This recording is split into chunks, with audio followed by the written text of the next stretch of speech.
Good afternoon and welcome to the not the sunrise safari, the sunset safari. Off to a great start already. We did, in fact, have a butterfly sitting on a piece of grass. It was a cabbage white, but of course, it flew away just before we went live, naturally. My name is Taylor McCurdy and I'm hopefully going to make no more references to the sunrise safari. And behind the camera bringing you the most amazing wildlife footage is Sebastian. Hello everyone. I feel like it's been a while since we've... Why? We just keep skipping one another. rotations. Funny rotations. I feel like it's sabotage in camp. Anyways, if it is your first time joining us on this live safari, we will show you animals at some point when we can find them. But in the meantime, if you'd like to ask us any questions, you can pop them through. All you have to do is hashtag Safari Live on Twitter, and then you can also talk to us via the YouTube chat. But we're going to get on it. So... I mean, I can't tell you how long I've been trying to get butterflies on camera for. I still have my butterfly book. I've got two. I'm not going to show you what they are, though. You can see the back of the book. Two butterfly books. So hopefully, sorry, I have to say I almost went off the road there. With hopefully two butterfly books, we're going to find some cool things. We'll try and check and have a look at some of the Wealtherias and the senna plants and see what's lurking on them as well. And, well, I feel like it's going to be a good day to maybe find some butterflies or perhaps even find leopard. So I've got some exciting news for all of you. Sebastian's wife, Shannon, was here. And she just left this afternoon, in fact, just before drive started. And she said she bumped into a male leopard up on quarantine. How exciting. And she said it wasn't a big male leopard. It sounds like it's probably going to be Hosanna, because she said it wasn't Tumba, and Shan knows the leopards quite well in this area. So that's really nice. So what we've done is all the teams were deployed as an army unit today for a search and rescue, but not really a rescue, just a search kind of part. So we checked Philemon's dip. We saw where he came up. So if you were watching the sunrise safari, you would have known that I was tracking a male leopard, a young male leopard, from Cheetah Cutline, down Mamba, through the Mulwati, and sort of coming northwest. So that's what was happening. So I suspect that it is him, and we saw his tracks coming up Philemon's dip. So Scott's also driving around, and then of course the bushwalk team is going to hopefully be the ones that locate him. But speaking of Scott, he's already starting the afternoon off with a bird. Yes, we are starting the afternoon off with one of the most beautiful little birds called a little bee-eater. And you'll notice it's got a turquoise, well, you may have noticed it had a bit of kind of a turquoise eyeshadow. Very fancy makeup artist. And my name is Scott. I'm teamed up with Dave on camera. And as Taylor's already mentioned, some exciting prospects with Hosanna being seen nearby to where we are now. And I'm hoping it won't take Steve too long to track him down. Now, it's not the only leopard that was moving around Djuma, or has been moving around Djuma over the last 24 hours or so. In the same area that we're in now, we had tracks of both Thandi and Hukumuri, both older, more established leopards. And how cool are these birds? They often like hunting from the same perch. That's why it flies off once it sees an insect and then comes back and lands on its same little hunting podium. Laurie, well, very happy that we've got you your favorite bird already. Good stuff. So as I was saying, not the only leopard that could be seen this afternoon on Djuma. There was also Tumba finishing off his kudu kill, as well as tracks of Thandi and Hukumuri, two older leopards, one male, one female. Now, Hukumuri ended up quite close to our southwestern boundary this morning. There's no guarantees that he crossed, and I'm actually thinking of swooping through that area. And then we're not too sure where Thandi ended up. We just had tracks kind of around the waterhole where we are here, not in the best kind of area for us to be searching for her and her cub, because we feel that her cub will be a lot further away from this area where the Hukumuri male spends time. And the reason why is because he's a new male to the area and he will kill her cub if she finds it. So that's that. And let us continue. Another good prospect about this afternoon is that the Nkuhuma Pride of Lions weren't too far from our western boundary. So Lots of big cats around. It's just a matter of us trying to find them. And as we said earlier, with the help of Steve on Bushwalk, hopefully that will happen sooner rather than later. Why don't you go and see whereabouts he is on his quest for Hosanna?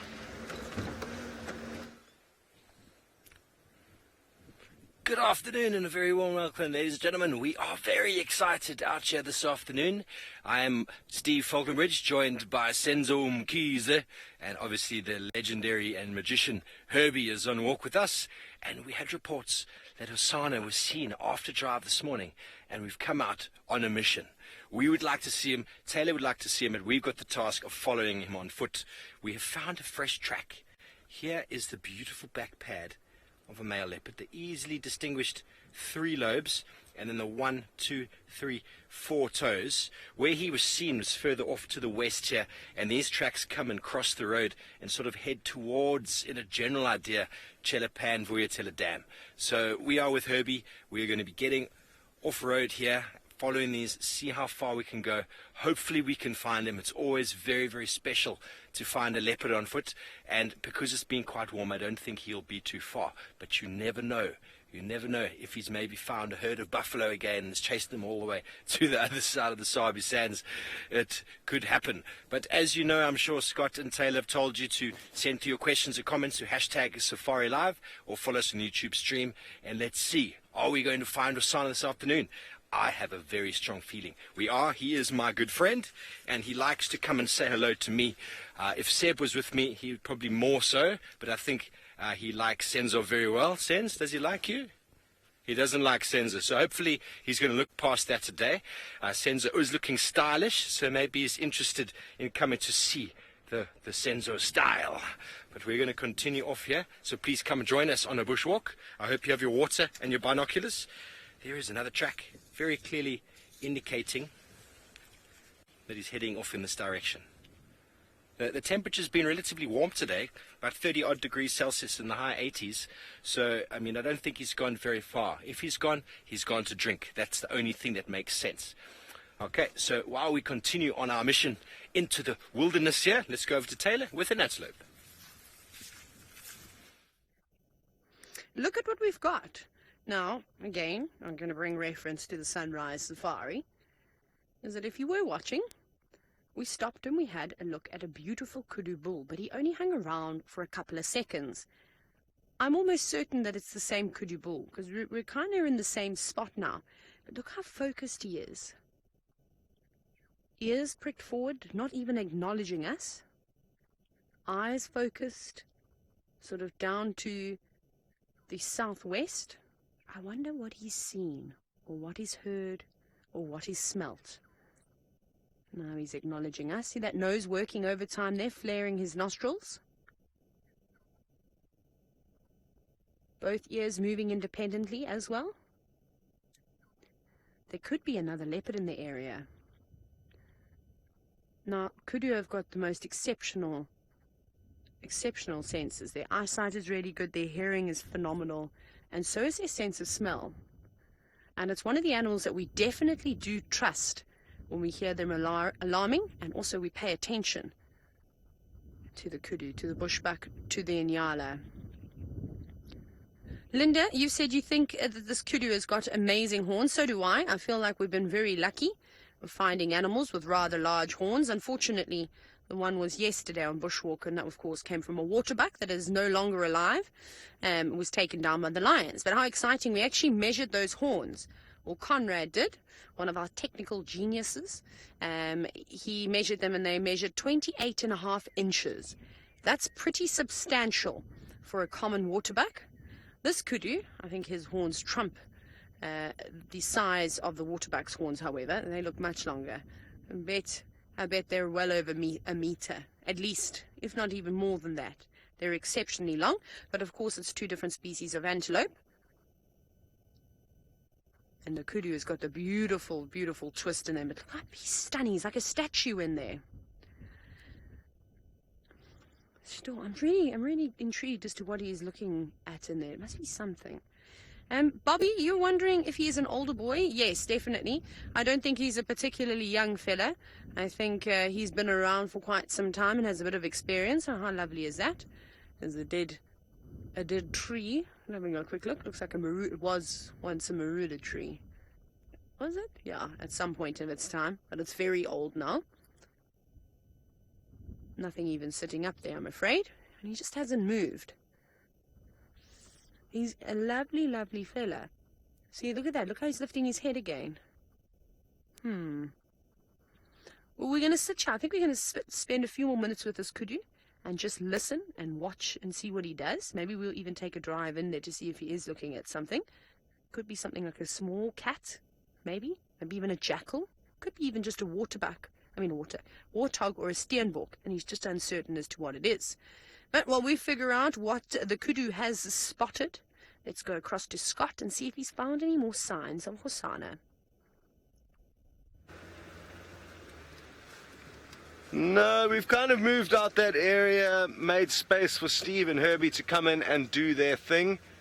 Wouldn't it be nice if he hopped straight onto that kudu's back that Taylor's busy sitting with? That would be epic. What a showdown that would be. Now, I am initially going to start off the afternoon by heading towards where we last had tracks of the Hukumuri male this morning, just to try and establish where in fact he may have gone. And once we've checked around there, if we don't have any luck, then I'll head into some kind of usual areas where we could expect to find any tracks or signs of Tundi, who we are long overdue a visit from. Well, she's been visiting us, we just actually haven't been finding her. She's definitely been around, so looking forward to trying our best to work out where in fact she is. Each day that goes by, that cub grows so much that I think we last saw that cub probably about a week ago. So yeah, that cub will be changing quite a lot, or would have changed quite a lot since we last saw her. Dale, you would like to know something about menopause in the wilderness. Interesting enough, there was a question on that this morning, and I don't know anything about menopause with anyone out here. Maybe Taylor's the right person to ask. Yeah, but sadly I don't even know what your whole question was. But I do know that I know very little about menopause with wild animals, so I'll just leave it at that. Yeah. Faith, if you could maybe just give me the question one more time, just in case there's a small miracle and I do actually know something about it. But not coming up with anything. Yes, right now, Faith.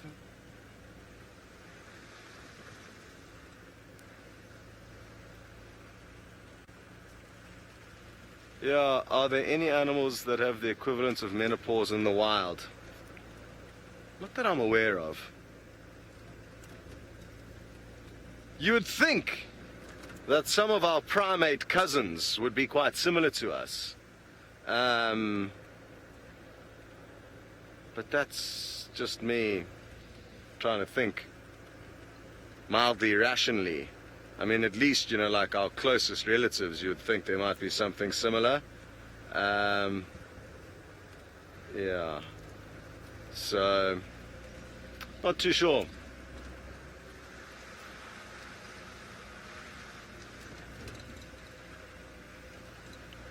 Yeah, exactly, Matt. You're saying it's a bit too much of a girly question for me.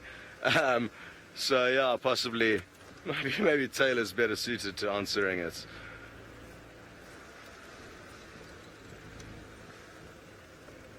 Wonderful. Okie dokie. Well, it sounds like Steve is on the trail of Hosanna, so why don't you tighten your laces and go give him a hand trying to work out where he's hiding.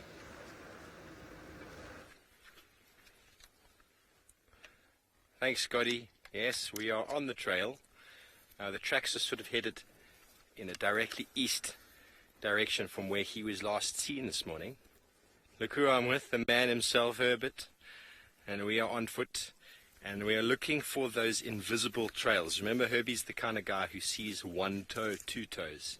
As soon as we find a track with 4 toes, we'll do another segment so that we can guarantee that you can see it. But with this man right here, we're just going to follow this invisible trail. I think he's actually smelling the leopard as it walks, which is what he did the other day to find Tamba. He found Tamba by smelling the smell of that kudu. So who knows, we could find Tamba.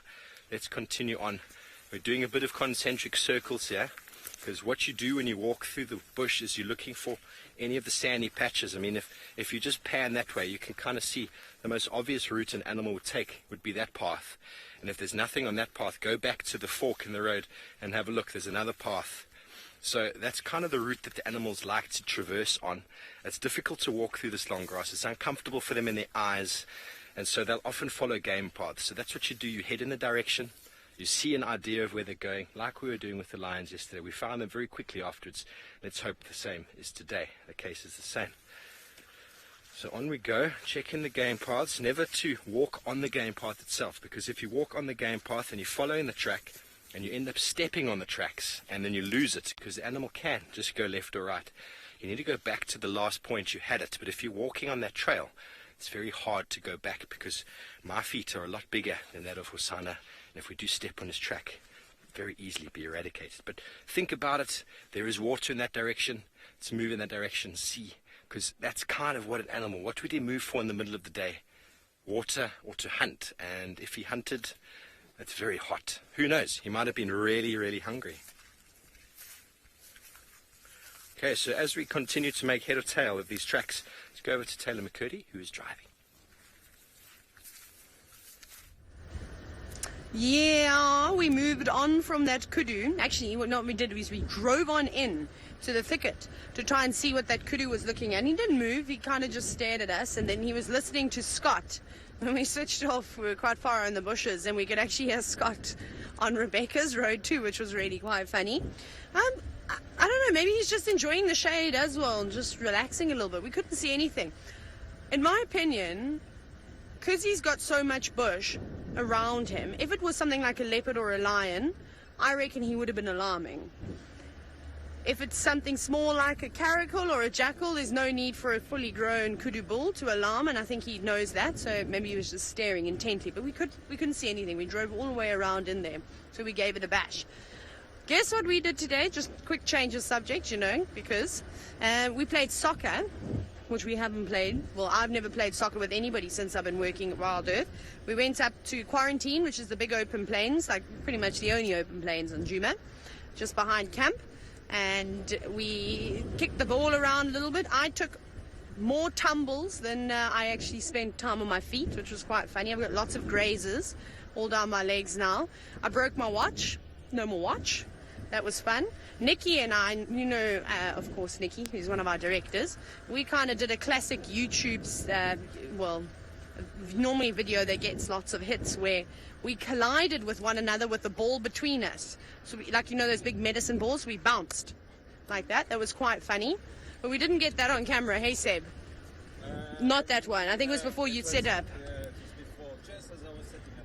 Yeah, so Sebastian went and set up a time lapse and then watched and laughed. And then I tripped over my own feet for the rest of the game, which was quite funny. We did that. So we had a lot of fun. We were all exhausted, though. We played at like 12 o'clock during the day. Probably not a great idea, but it was good fun anyways. But sadly, no sign of Hosana. I wonder where he is. Right, so we're going to go through here and then jump up onto Ingwe Alley and have a look at some of the mud wallows to see if there's any animals. And Palin, you've said, how many animals suffer from heat stroke?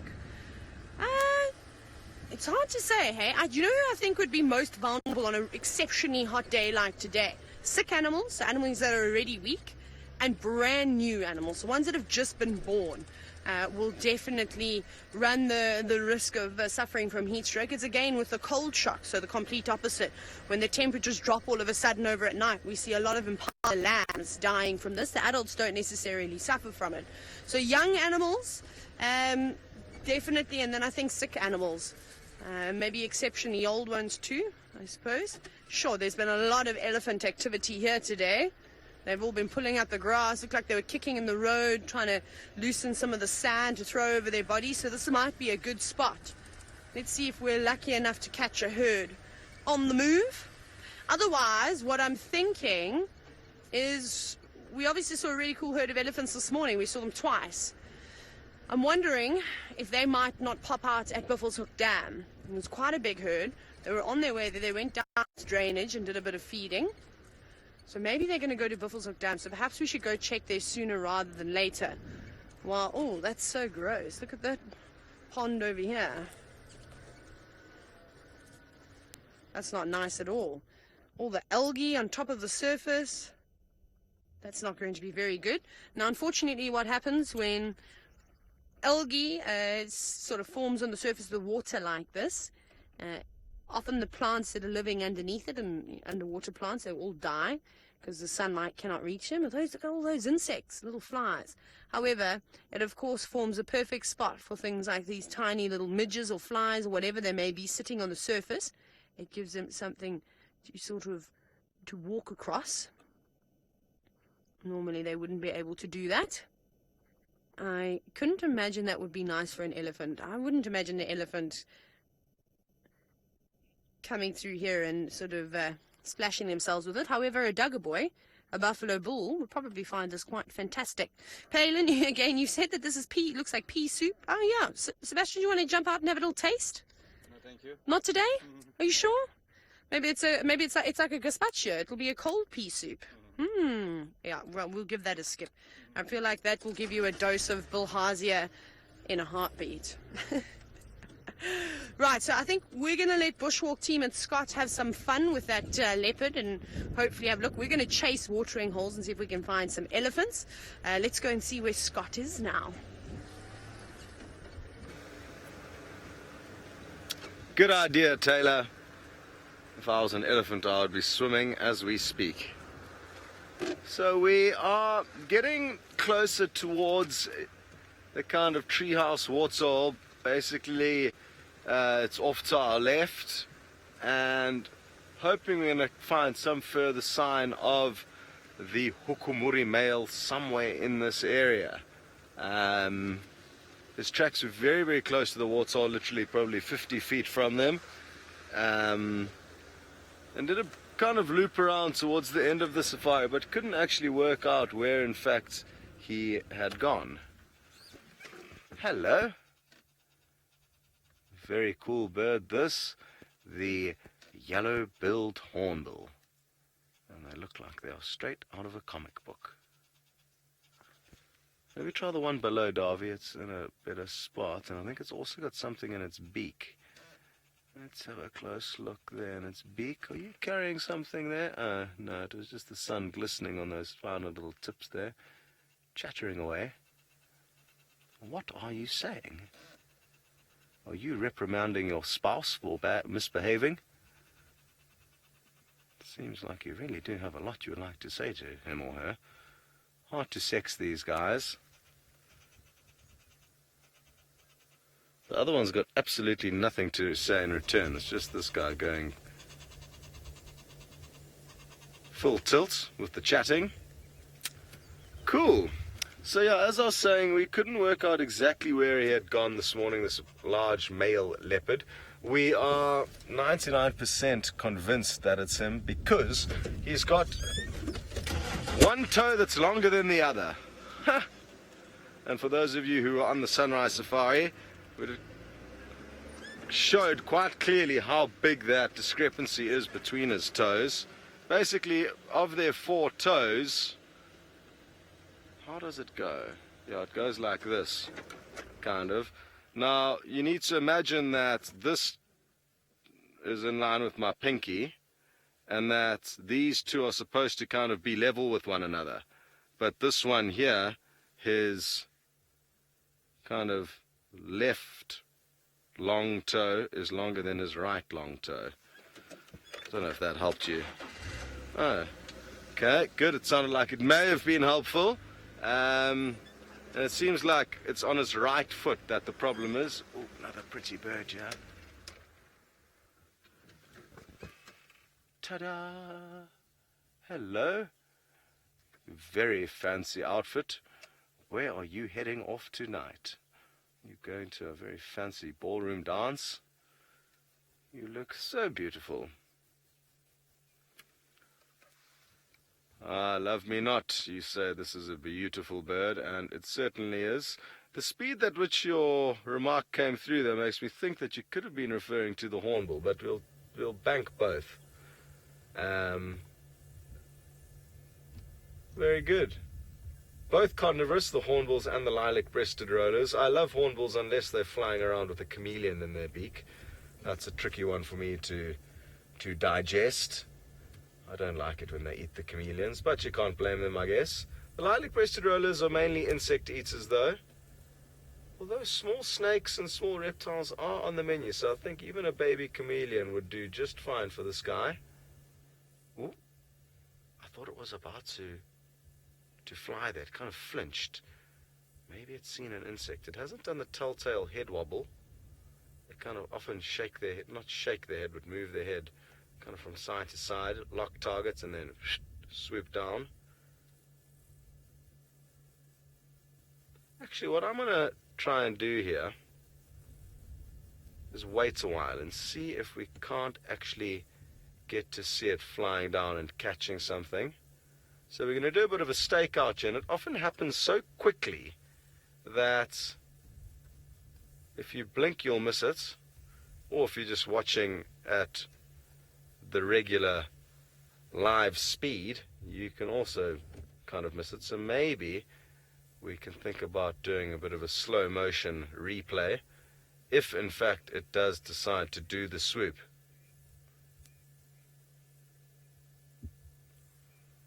Ooh, it's thinking about it. Even if we don't get it catching whatever it wants to catch, what would be nice to do in slow motion is just the takeoff, because its wing coloration is really, really beautiful when it does take off. Electric wash of turquoise. Jamie, you'd like to know if that kind of more pale coloration on its head is for reflecting sunlight away from them and keeping them cool. It may have something to do with that. It may also have something to do with letting more light in. I know white around the eye will help let more light in when it is low light, early morning and late evening. But it's such a small portion of white, and it's kind of got that greenish cap on top that I'm not convinced it is for anything to do with keeping cool, but possibly something to do with letting more light in. Are you going to take off? Oh, there it goes. Very good. Well done, Dave. Swooping after the lilac-breasted roller. And we'll see. I mean, we'll get the team in FC to see what a slow-mo replay looks like of that. And if it's any good, we'll replay it. If not, we'll keep trying to get the right shot for you. Over to Steve on Bushwalk.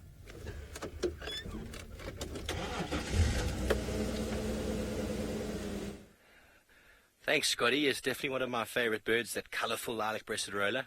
So we've been in this block here, and Hosana seems to have been hunting. There's tracks of antelope. His tracks have been running, and Herbie's been spotting just sort of partial prints of a leopard, and then tracks of impala running, and so all around. And now suddenly we've got a beautiful clear track. Just the back pads over here. If you can see that, 1, 2, and 3. That's a beautiful track of where he's stopped running. He's put his foot down nicely, and we've been searching around as he's done this bit of a loop and a spin and a spin. Now the tracks are heading directly in that direction. So once again, after he's lost interest or he's lost the chase, then back onto a pathway and off he goes again, down towards possibly Chelapan or something like that. So we're going to keep going on here. Maybe he was lucky, maybe he got quite hungry and he actually managed to kill an impala. Who knows? We're going to keep following and we'll keep you updated. It's really quite something trying to track a leopard, because it's just one track through this thick stuff here, and the ground is quite hard after the rain, so all you're really seeing is a little bit of a scratch. Herbie, there's a question for you from Justin. Justin would like to know what is Herbie's favorite leopard. Herbie, what's your favorite leopard, my friend? Karula. It was Karula, and now he says it's Tundi.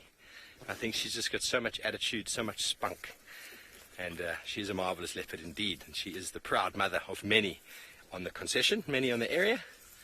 And Herbie's been here for a long time. You got something else, Herbs?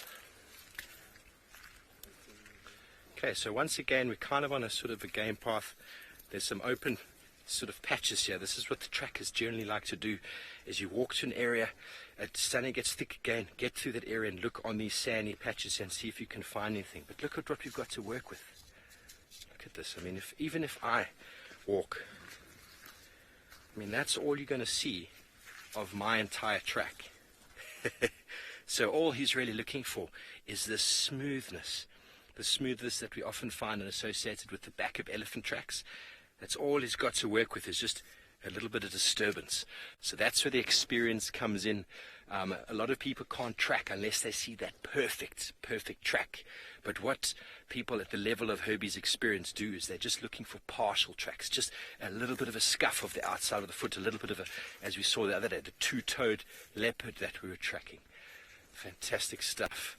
Okay, so we're going to carry on over here. For some reason, Faith Scott is talking into my ear again, which I think is not supposed to be happening.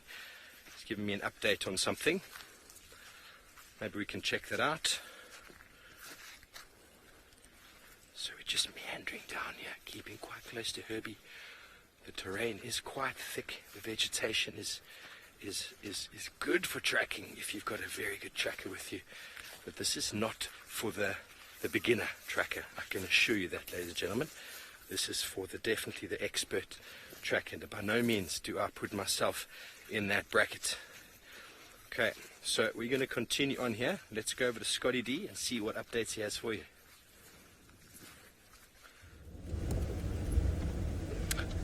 Welcome back, and good luck, Steve. I'm very envious of the fact that you're on some steaming fresh leopard tracks, and of possibly the best leopard you could hope to be tracking, because you know when you find him he's not going to be too concerned about your presence. Now, we've got some wonderful news. The team in the final control have been very swift and efficient with making a small highlight. It's not something we do very often, and I mean, I'm not convinced this is going to be the best one, because Dave wasn't as tight as he would have liked to have been, because when you're expecting a fast movement and a flight for a kill, you want to give yourself a bit more space. So let's have a look at what it looks like, and you guys can let us know, and just, yeah, so any feedback on the thoughts of highlights, just to slow things down a little bit, that we do see in real time. I think it's something that we've kind of been skipping a beat on personally. So, here goes.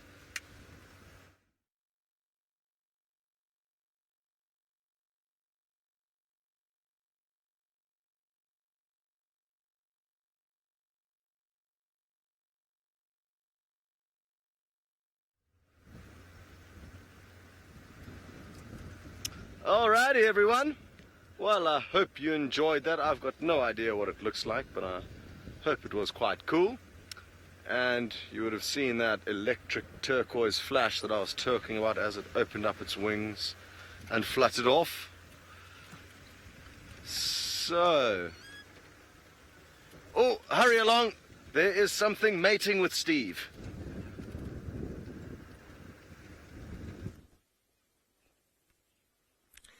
Thanks, Scotty.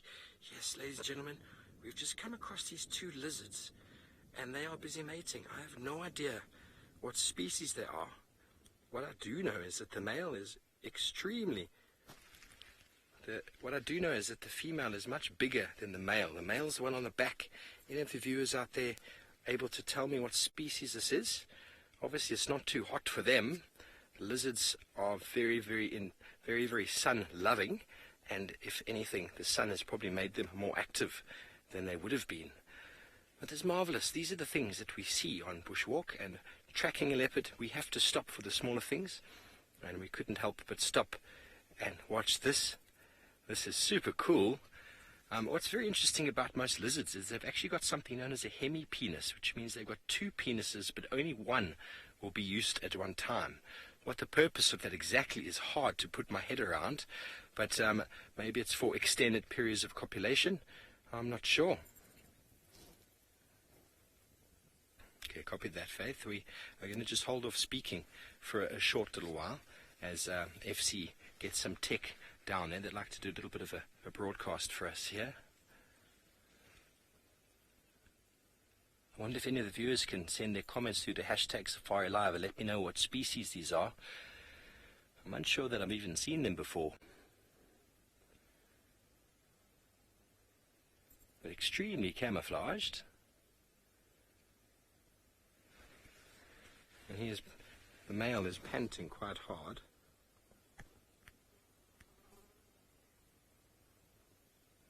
They are rather pretty. Very grey back legs, very mottled back. But you can noticeably see how much bigger the female is than the male. She's almost twice his size. And there are multitudes of ants crawling all around the area, and it's a wonder that they're so consumed with their mating that they are obviously not hungry.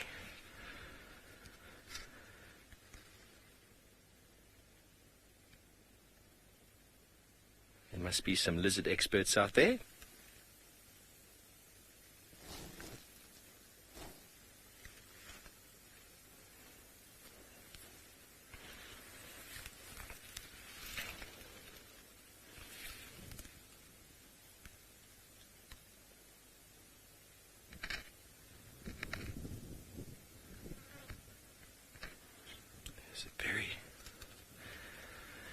Good afternoon and welcome, ladies and gentlemen, to Druma in the Sabi Sands, where we have come across a mating pair of lizards. I am unsure of the species, and I dare to go much closer, lest I break up their copulation performance. This is marvelous to see. We are on Bushwalk. My name is Steve Falconbridge, and I'm joined by Senzo Mkhize on camera. Feel free, please, to drop your comments in the text below. Let us know your thoughts. Let us know who you are. Let us know you're on board. If you possibly know the species, let me know. It is a species I am not too familiar with.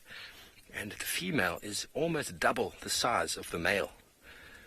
And they are quite enjoying the afternoon.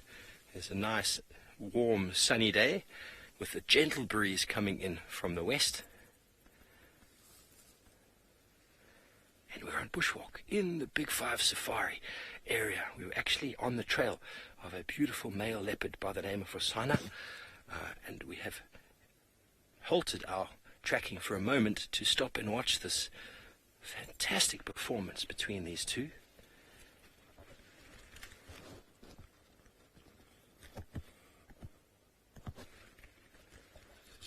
Yes, it does. It does, Richard. It does look like they're attacking the lizard.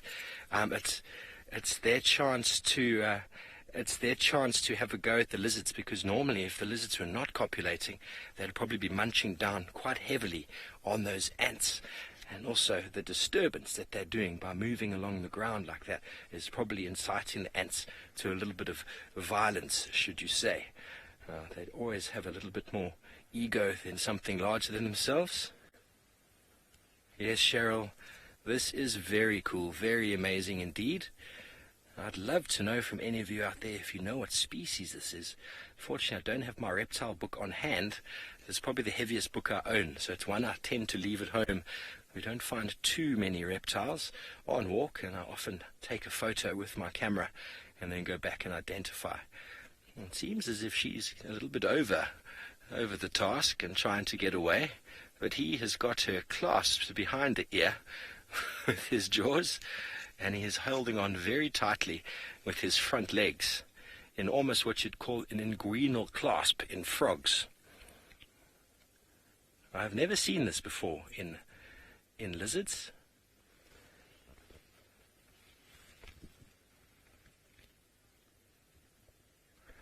Elise says it's a large spiny lizard. That is incredible.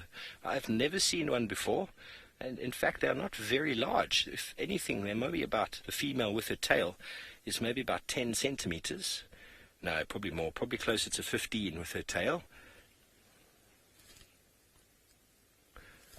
And Gina thinks it's a plateau lizard. We seem to have some confusion out there.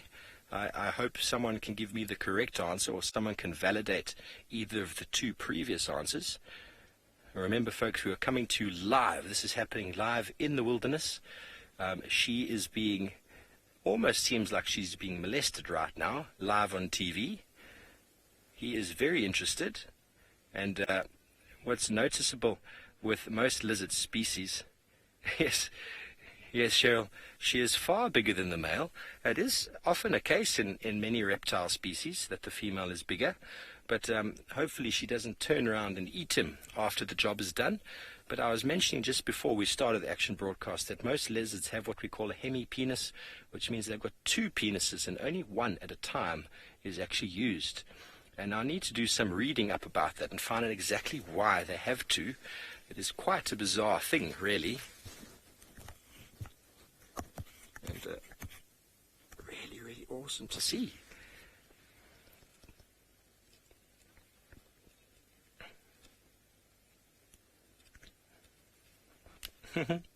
Kathy, you're asking me some questions I honestly don't know the answer to. How long will it take these lizards to produce eggs, and then how long will they take to hatch? So generally, I mean, if we look at birds, for example, birds lay eggs within 24 hours. I would assume that because reptiles lay their eggs outside their body as well, that the production of the eggs is quite short in relation to when you look at gestation period in mammals, because a lot of the sort of the incubation happens externally. So I would assume that it would be quite a short turnaround time for the laying of the eggs or production of the eggs, and then the incubation. Oh, she has escaped his grasp and he is not happy with her, and now he is eating. I'm not sure what he is eating. Wow, look at that posturing. Her mouth is wide open. She is giving him I think she is saying no means no. Yes, Linda, this is amazing. This is absolutely sensational. The lovers have now parted, and they are having what seems to be a screaming match, except there is no sound. She is showing a very black mouth, and he was doing something similar. It's almost, I would assume, to be a very warning sign. She's possibly saying, "Come back here, little man, and I shall eat you." And off they go. The lovers have parted, and they move off back into the thickets. And so that is it from us on this live action broadcast. If you feel that you'd like to follow us further on Safari Live, please Google us and follow us further. We're still live for another 2 hours or so. And thank you for your comments and feedback. Have a fantastic afternoon, and see you later.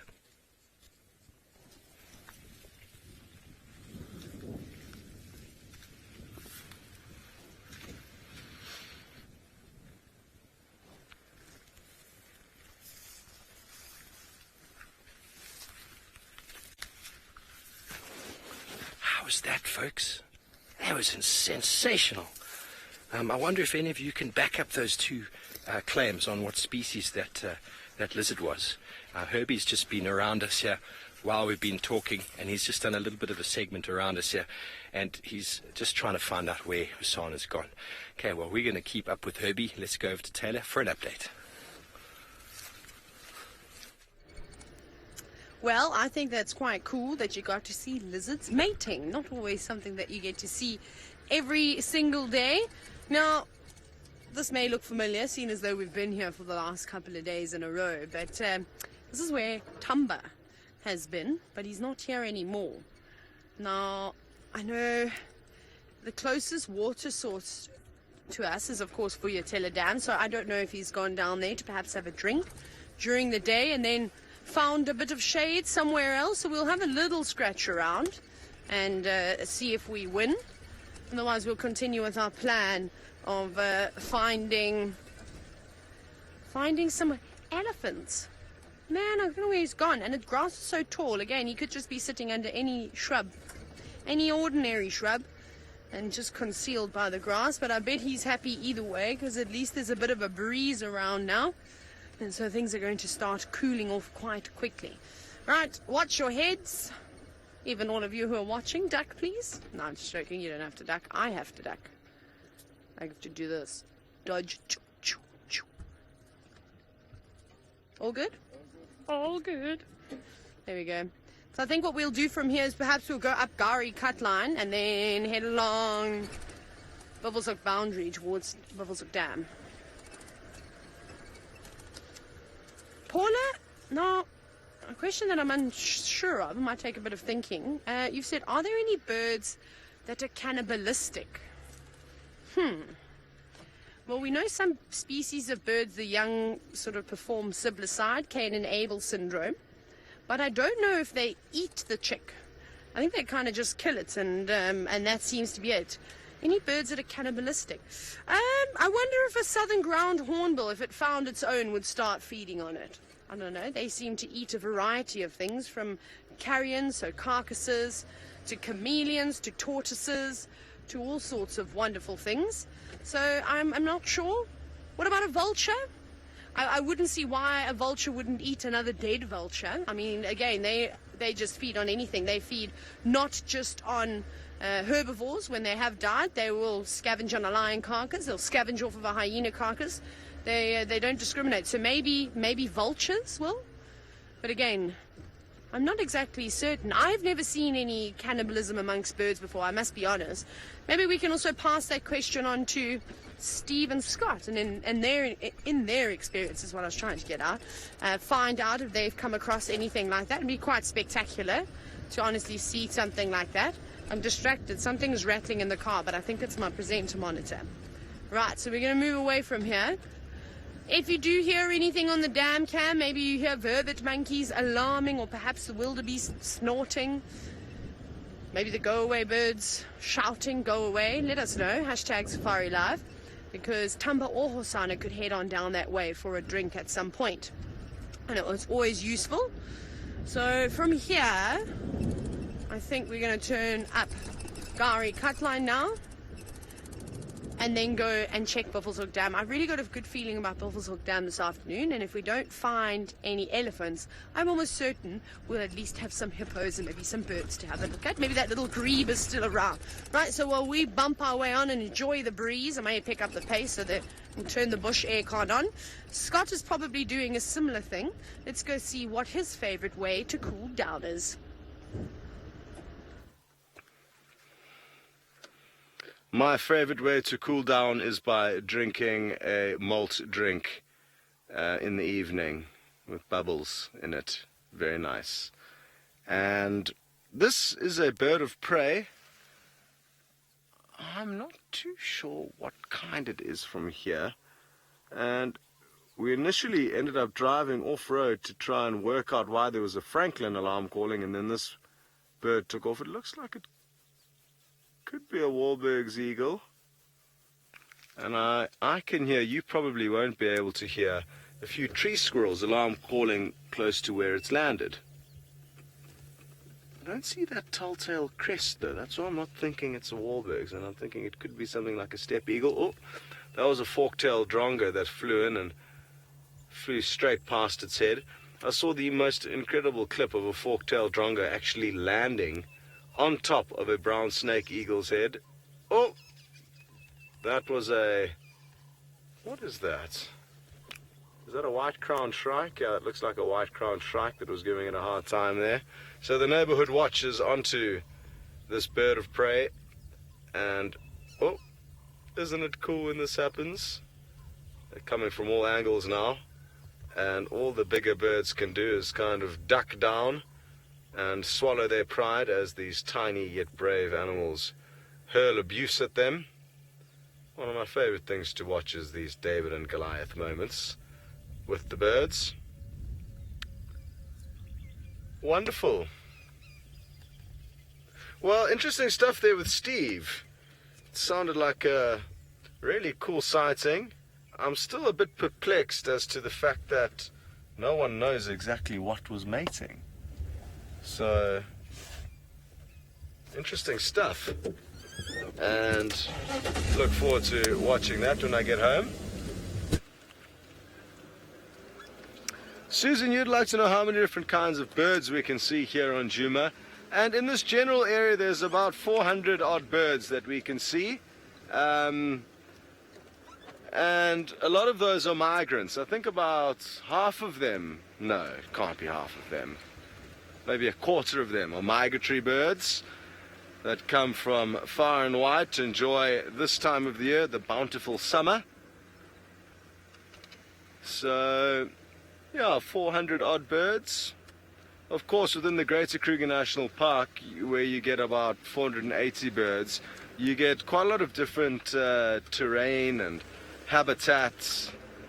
So even though quite close to here we may find a whole host of different birds that we don't get here. Here on Juma, I would say about 400. We don't actually have our own Safari Live bird list that I'm aware of, but it would be quite useful. I would say we're probably somewhere close to around 250 or 300 birds as a guess that we've managed to show to you guys.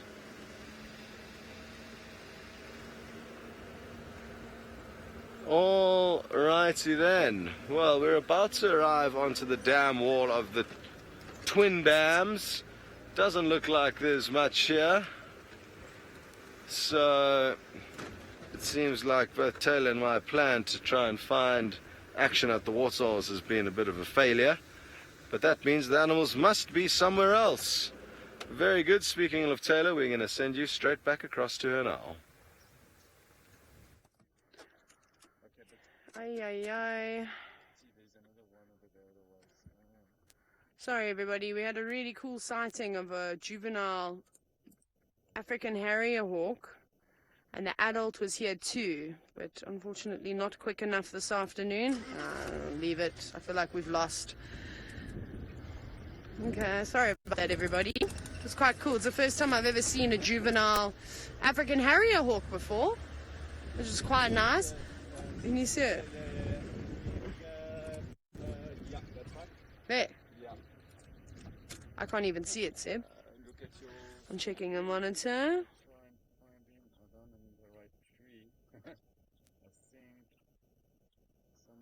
Seb's thought we got him. That's the adult. No, and that's a gaha. Is it a turn here? Look at us. No, it is. So there's the adult African harrier hawk that Sebastian spotted. So we initially had the juvenile, which was mottled brown. And it's almost like it's trying to find the adult because it was calling quite a bit. So what I want to do is, while you look at it, I was actually trying to open my bird app too and look for harrier hawk. I want to play the call because that should help us. Okay, let me do that. Right, let's have a little listen. Yeah.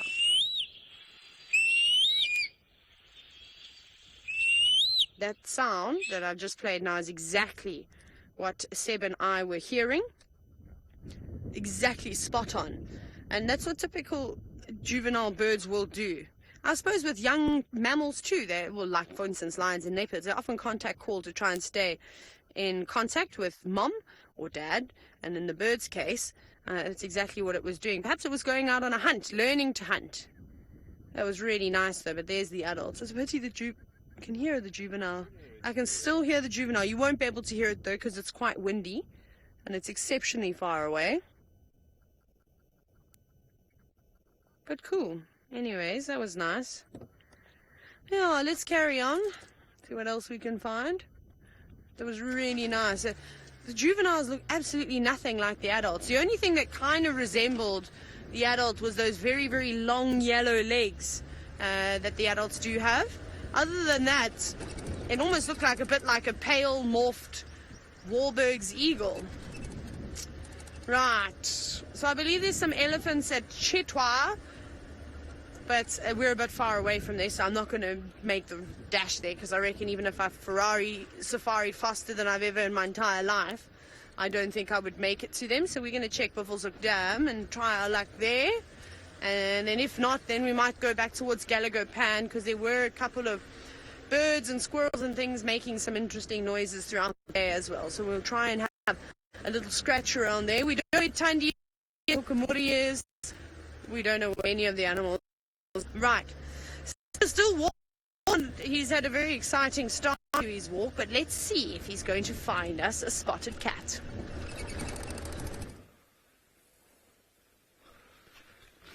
I'd love to find you a spotted cat. We are trying. There's definitely clear evidence that Husana was hunting. And his tracks had just disappeared. I mean, look at where we are. It is very dense vegetation. There's not too much in the way of open space on the ground. So we're just doing big zigzags in here to see if we can find any area where he's possibly walked again on a straight line. And something that I've noticed as we're walking through is there are some wonderful smells in the African bush, such as the marula. It's a very nice sort of sweetish sort of smell, the marula. But then you walk along and you stand on something and the smell is just... This plant here, I don't know its name. Oh, but it smells like diesel engine oil. I don't know if any of you have seen this before. It's something that is very noticeable this time of year. This little forb. And why would you smell like that? Let's have a taste, shall we?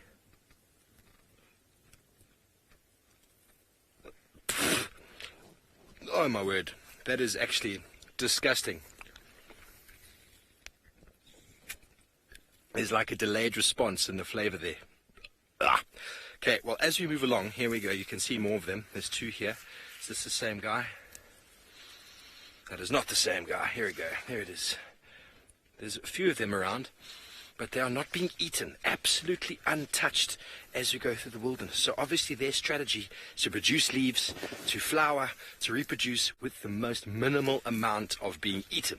Because the smaller your leaves get, the less photosynthesis you get for the sun's rays, the less sugars, and the less fruit and seeding potential you have. So being quite a small forb, coming out at this time of year, they don't want to get eaten. And you saw the look on my face. And a lot of animals would go by smell, a lot of them just by taste. So from my experience, that plant is a leave me alone, I will not eat you kind of plant. So thankfully I've got this little marula to quench my taste a moment. Everyone's laughing at me, that's fine. I'll be the guinea pig out here. I'll be the one who tastes all these things. It's nice to taste them. Hopefully I'm not going to die. It didn't taste like diesel. I can't explain what it tasted like, but it was revolting. Revolting, that's all I can say. I've never tasted, if any of you ever tasted diesel before, it is probably the worst thing to ever get in your mouth. Sometimes, you know, out here we are in the bush, so we do what we call bush mechanic stuff. And when we fill vehicles, sometimes we use a hose pipe to siphon. And if the hose is not clear, it's hard to see once you suck the diesel out of the jerry can into the vehicle. If you have a hose that's not clear, you don't know when the diesel's coming. If you get some in your mouth, you don't ever want to do that. I never want to do that again, and I'm never going to eat that plant again either. But we're going to carry on. Herbie's just here. We're doing zigzags. We're trying to find this cat. Let's go to Scott and see what update he has for you.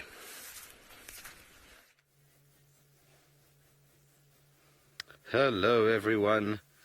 We've found our nightjar friend that likes to sleep in this section of the Mulwati. It always chooses a slightly kind of different branch. When we found him on bushwalk, or her on bushwalk the other day, I'm fairly certain it was actually just right adjacent to where we are now, possibly slightly behind us.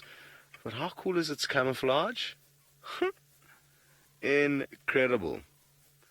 And as its name may allude to, it does its business at night. That's why it's fast asleep now. You can see its eyes closed. Not a worry in the world. And Dave, if you don't mind punch zooming into its beak, it's quite... Oh, we're on max volume at the moment. Are you spying on us? Is he cracking his eye open, or she? Now, you can possibly just make out a few small bristle-like whiskers, and it's got a tiny little beak but a very large mouth when it does in fact open that beak, and those small little bristles and whiskers help funnel insects into its mouth when it caches them on the wing at night, so I'm told. It's actually something we need to try a little bit more with the IR lights. Try and get them catching their prey. Monique, you suggesting that this little nightjar is giving us the side eye, and you're right. How cool is this? Just keeping a little eye on us, pretending nothing's amiss. Now, I can't hazard a guess as to which kind of nightjar this is. They're very difficult animals to identify, and they all look incredibly similar to one another. Okay, well, I lie. They don't all look very similar to one another, but a lot of them do look very similar. The European, the rufous cheek, the freckled, and the fiery neck nightjar all look quite the same. Probably the square-tailed as well. So you get quite a few types, and let me show you on my little app here. It's going to be tricky to read too much into these illustrations, but they're all similar looking. I mean, the pennant-winged is obviously incredibly impressive, and it's got these long pennants that come off its wings. I've only ever seen one, and that was in the Mara. But then if I scroll over to the next kind of page, you'll see that the way that they help you to identify the nightjars, and this is the only bird that they'll provide you this kind of information with, is by looking at their tail feathers and how they kind of finish, and also their wing feathers. So unless you catch the bird and open up its tail and its wings to be able to see that they correlate with the book, you cannot be 100% certain what you're looking at. Unless, of course, you've just heard it called. That helps. Very cool. I'd forgotten about, long ago, I think I may have actually found a nightjar in the same area, and I'm talking over a year and a half ago, just before I left for a short 1-year sabbatical. So I don't know if any of you guys can help jog my memory and confirm that that was the case, because if it is, it'll be really interesting to know that this bird's been hanging around the same area for at least kind of a year and a half since we last saw it. I mean, obviously we're assuming that, but I think it's a fairly safe assumption.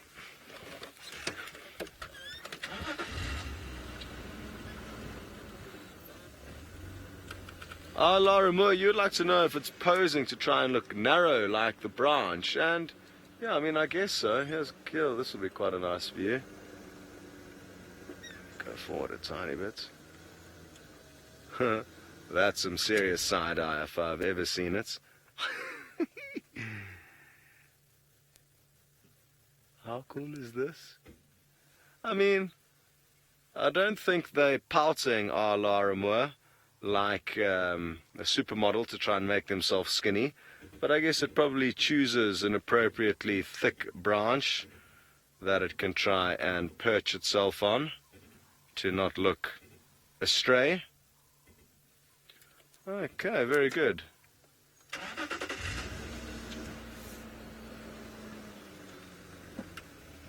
Well, we've got some visitors here in the Mulwati River, but it's Texan and some of his guests, and I just want to point out to him what's going on here, because it's quite a special sighting. Hello, everyone. Hello, Tex. Tex, there's a nightjar just sitting on the branch over there. It's quite nice, if you would like. No leopard, sadly. Yeah, well, it's just a gone with a cross. I'm sure it's the one that Herbert is following. Okay, good. There's a nocturnal bird. Taxon will show you once you get a little bit closer. But you see the thickest horizontal branch, Tax? Just above that. You can see it lying on that thin branch. When you get closer, you'll see it there. All right, everyone. Well, we've had a nice jolly chat with Taxon and his guests, and we are now going to be sending you back to Steve.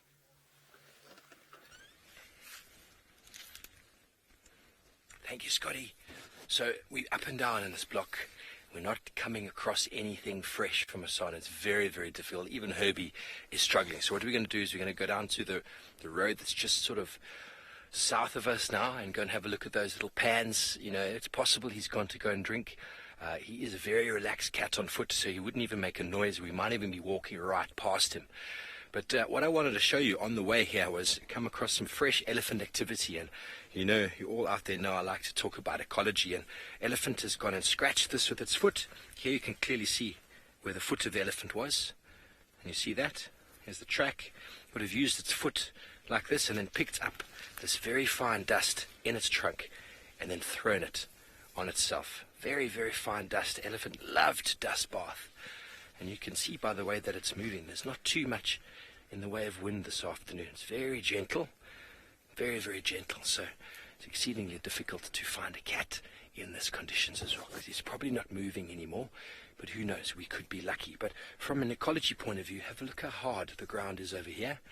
as I've spoken about before. And look how nice and soft this is over here. So something in the form of a grass seed, which I just hear that might fall in there, and a bit of wind will blow that over, and then you might get a new patch of material coming through here, versus over here that is much more prone to not breaking through the soil crust.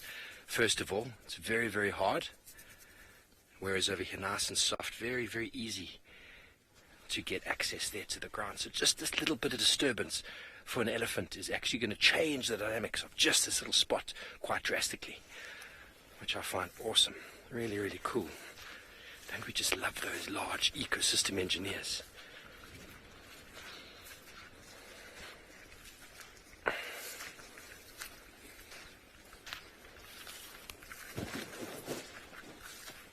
I hope you're all having a good time with us this afternoon. I absolutely love being on foot. What is that, eh? A little bit of a burrow here. Oh my word, that is an awesome burrow. That is an awesome burrow. Bit of a sinkhole. Ow.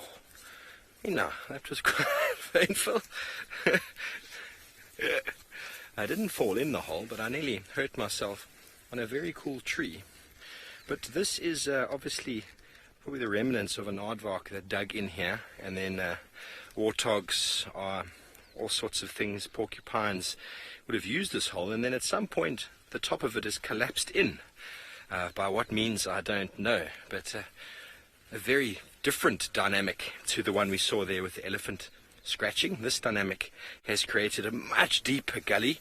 It's also pulled a lot of soil out over here. If you have a look at all the soil, lots and lots of soil, you're going to get a different dynamic, different nutrients from the bottom, and who knows what will happen, but different dynamic from there to there, and that is what makes the savanna biome so unique and so diverse. So we're going to continue on seeing if we can find some tracks of this beautiful male leopard, and while we do so, let's go over to Taylor for an update.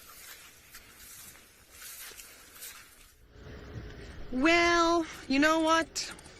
The animals just don't want to be seen today. They've decided it's Sunday. They also want a day off. So perhaps it's still Sunday siesta and they'll wake up a little bit later. So we checked Buffelshoek Dam and I was right. The elephants actually had already gone and drank there a little bit earlier. Probably a couple of hours before game drive started. And then we've come all the way down this main drainage line. So Nyala Road North and Nyala Road South, because we were driving here and we did have some birds alarming quite hectically. I can't even remember. There were go-away birds and there were a couple of others all shouting. But no luck. No tracks, well, no new tracks at least. So I think what we're going to do now is we're coming to the Mulwati again. We're going to head towards Quarantine, maybe drive around, check a couple of marulas, see if we can't pick up on any other tracks. Give the bushwalk team a hand, because it's going to get dark within the next hour and a bit. So we want to try to find him before they've got to go back. And then we'll also check around Gallagher Pad. Maybe some elephants pop through there for a sip of water. Or if another herd comes streaming down to Vuyatela Dam, at least they'll be close by.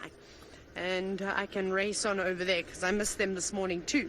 Otherwise, we really haven't seen anything. I saw a daker that was tucked away in the long grass. I just want to check here because here's a great section for tracks. And it's sheltered too. And it has been quite windy for most of the day. So if there are going to be any tracks around, I should be able to see them nice and clearly. There's also lots of lovely big trees scattered down in the drainage line. Yeah, it looks like there were some elephants here at one point too. Just looking, lots and lots of tracks on the ground. No leopard tracks.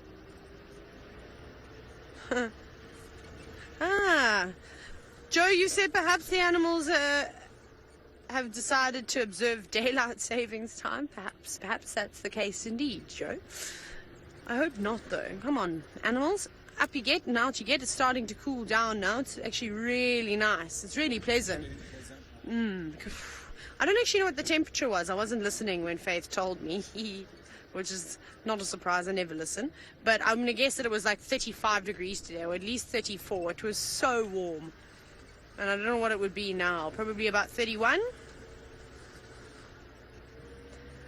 So it's 90 degrees Fahrenheit at the moment, so 31 degrees Celsius. Not too far off. I love playing guessing the temperature game. And then, of course, telling the internet when it's wrong. Love to tell it when it's wrong. So, another spot, again around this corner, a good spot to check for tracks. Lots of tire tracks. So many tire tracks and elephant tracks. They could be on top of the leopard tracks, that's also what could have happened.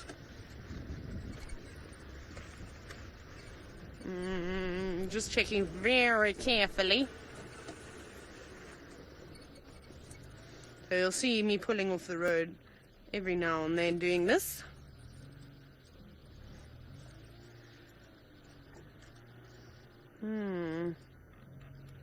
Some old tracks here. No, nothing. Okay, let's go check Chele Pan again, and then we'll head towards open plains of quarantine. Palin, you're wondering, what is the biggest insect in Djuma? I'm going to have to say the big stick insects. We actually saw one. Shall we see if we can whip out an old photo? The other night, in fact. Let me see if I can find it. Also need to give my screen a bit of a clean. It was quite cool. It came and visited us. And then it sat on the window. Let me get this nice and clean. This is a bit dusty. Turn it like that. I don't know if you can see it very well. But the reason why I say that, because it's actually a silhouette. Can I zoom in? I think you're seeing my reflection, aren't you? You can sort of see it. So it's quite big. It's like I said, it's difficult to see. You've got to look very carefully. But there's a stick insect. Let me demonstrate how big it was. Actually, we can just use my phone, I suppose. You see a rhino? It was about 2 of these. So that insect was about a length of a ruler, maybe just shy of the length of a ruler, with huge wings, and it was flapping around. It actually flew into my face, which, you know, is fitting. Obviously, it went and did that. So that's what I'm going to say is the biggest insect out here. And I mean, giant stick insects are some of the largest in the world, if I'm not mistaken. Otherwise, the emperor moths are pretty big too. They're quite nice. We see a few of them. Oh, you know what I would like to see is a lunar moth. We haven't seen a lunar moth in ages. I think, in fact, I've only seen one since I've been at Djuma, which was one that I collected from, and then we had the very cool experience. Okay, we're going to go up towards Chele Pan and try our luck for a second time. Let's go see if Scott is still in the Mulwati on a sunset cruise. No, we have come out of the Mulwati. Sadly, on some days the signal's just too low down in there. So we've come out so that we can spend time with you again. And just driving around hoping to basically bump into Thandi. That's my plan. So I'm going to drive a few roads where I know that she has been spending kind of a lot of her time. In general, it's a huge gamble. She could be just about anywhere, but it's good to use the kind of recent history when planning your attack. And leopards do, especially, you know, Thandi with her youngster, she is kind of using a few set spots, and she's got her areas and pathways that she kind of likes to move along. So I'm just going along those, checking carefully for any sign of them. The leopard that Steve and Taylor are actually hoping on finding walked all the way down this long road yesterday evening. I think I'm actually going to pull out my map and give you guys an idea of what's going on with regards to the leopards and their tracks that we had this morning. There was just so much going on that it would be nice to try and tell you guys, fill you guys in on what's happening. So, what happens if I turn this sideways? Oh, that's much better. Sorry, Dave, I ambushed you there. Okie dokie.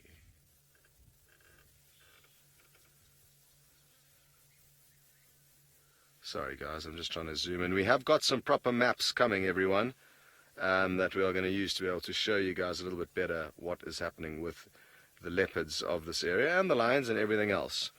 So, basically, where the center of the kind of map is here, this is where the Vuyatela Dam is. Tamba was just up over there with his kill. He probably still is there. Thandi was seen on the dam cam also in this area last night. and she appeared to come kind of from the west, from quarantine clearings down towards the dam. The Hukumuri male, we found his tracks coming down this road all the way over here. It's difficult because it's not really zoomed in.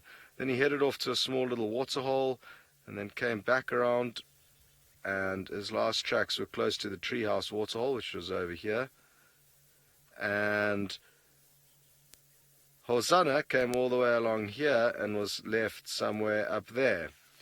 So that wasn't actually nearly as good as I would have liked it to be. It would have been too much of a nightmare to zoom in and give you details. So it was actually a fairly pointless task in retrospect. Whoops. At least we tried. But yeah, some proper more in-depth maps will be coming and bigger, so we can actually show you what's happening with regards to the tracks and the animals, but that didn't work as I would have liked it to. Anyway, you win some, you lose some.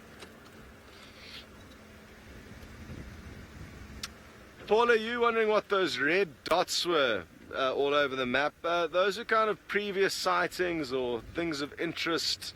If there's a kill in the middle of a block, you can drop a pin there so it's easy to find out where it is or to show the other guides.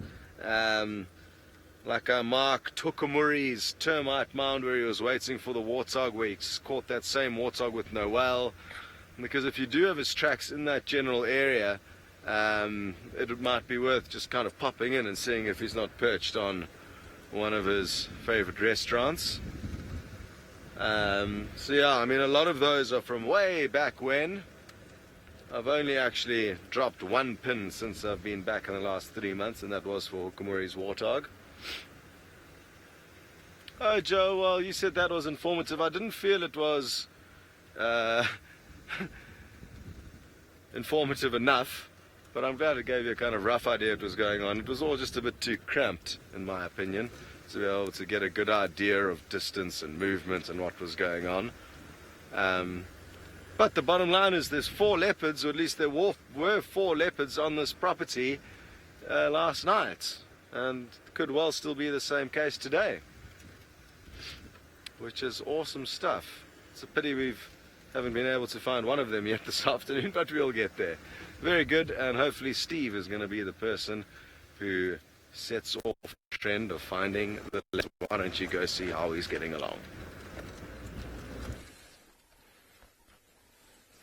Thank you, Scotty. Yeah, we have gotten back to the area where Herbie found Hosanna this morning after drive. And what this area actually happened last night or yesterday is we've got evidence here of what Herbie's telling me is the afterbirth, or of a birth giving of an elephant. Here is a little bit of the afterbirth over here, and as we walk through, we'll see where Hosanna's track is.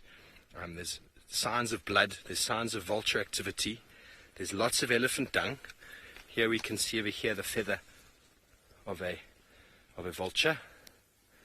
And as we walk through this sort of like, not a crime scene because nothing died here, but there's evidence of this blood spatter over here. I wonder if you can see that. This blackness. There's much more of it over here. And as we come further in, where did I see Hosanna's track here? There was a beautiful track. And this is actually where Herbie found him this morning. Here is evidence of serious activity. And here is probably the most of the blood over here, because the elephant fetus is enormous.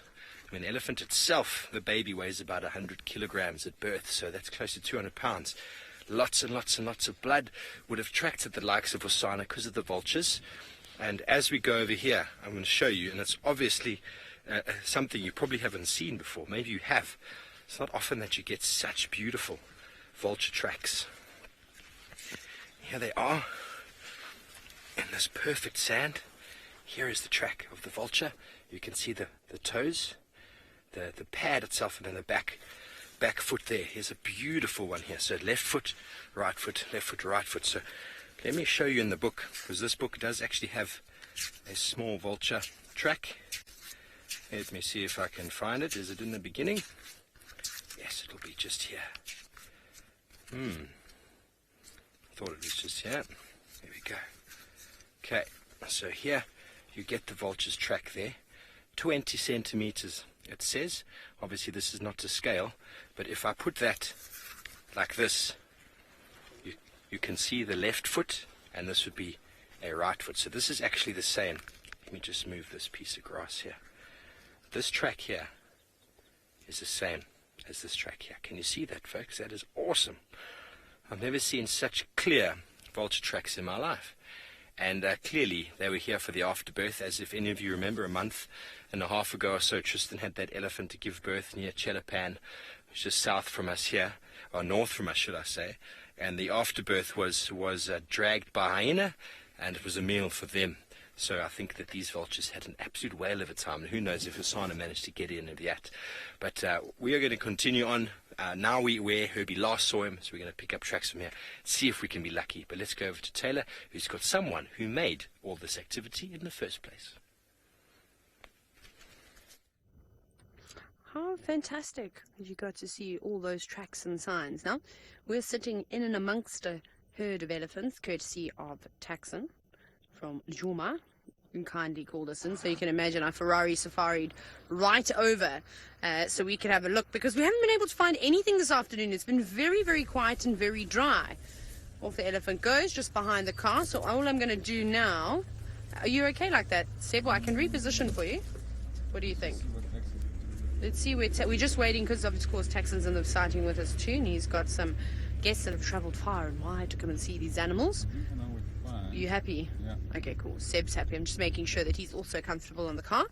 And what are we eating? A bit of sickle bush, which is really, really quite interesting.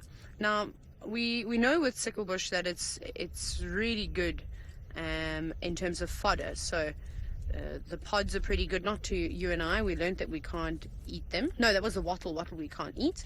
But lots of animals do like to feed on the sickle bush. And Steve the other day was talking about all its different medicinal uses, which was quite epic, quite a nice thing to go to chat about. And it's funny, out of all the things that they can choose, that they're going for the sickle bush, because there's lots of green grass around. There's plenty of other plants that are even tastier than a sickle bush. And I think it was up in, I think it was in Madikwe. Seb, maybe you'll remember, where they were actually having to coat the sickle bush trees with molasses to try and get the elephants to feed on them, because there were so many of them around. And even though they're incredibly good plants for the environment, I was also talking about how they've got nitrogen-fixing nodes on their roots, so nitrogen-fixing bacteria, which helps fix the soil. Now our elephants have disappeared, so we might have to go around and see if we can find some more. Is that they do encroach on areas, and when things like worry trees, sickle bush, even the acacias grow, they will just take grasslands, and when they do that, it's a bit of a problem, because it's kind of like habitat loss if you think about it. You're losing the grasslands, and you might find that there's quite a few rodent species, lots of bird species that like to eat seeds, so some of the larks, the widers, the widow bird species, they might have to move out of the area because it's not a suitable spot for them anymore. And so that's another one of the conservation efforts we do as guides, is not only get rid of all the alien plant species, but we also try and thin out some of the encroaching species. And that's actually what Rexon is going to be doing soon. If you don't know who Rexon is one of the guides for Juma, but he helps us out on bushwalks when Herbie's not around. Let's go and see if we can get another view. They have moved into the thicket, and Tax said they've changed directions like 3 times now, so I'm not really sure where these guys are going. If they're going to go now towards Twin Dams, perhaps they're going to go towards Treehouse Dam. They did look like they had a bit of a splash, but it's a hot day, so you might need a second drink of water to quench your thirst. Let's see if we can't get another view of them. We'll just go up a bit further.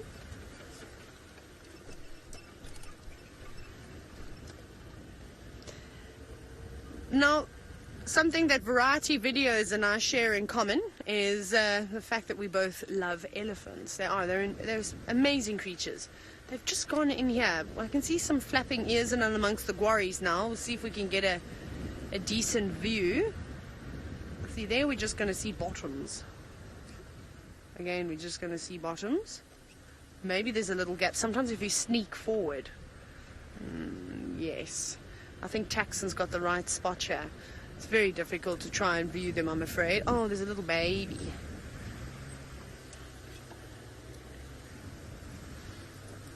Me. Nah. Aish.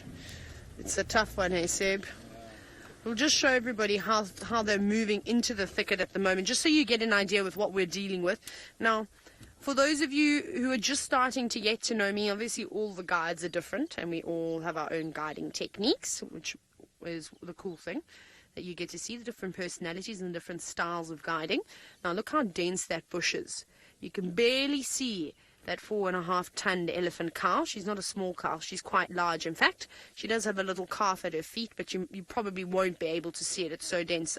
There was a little gap at one point where I got a sneaky look.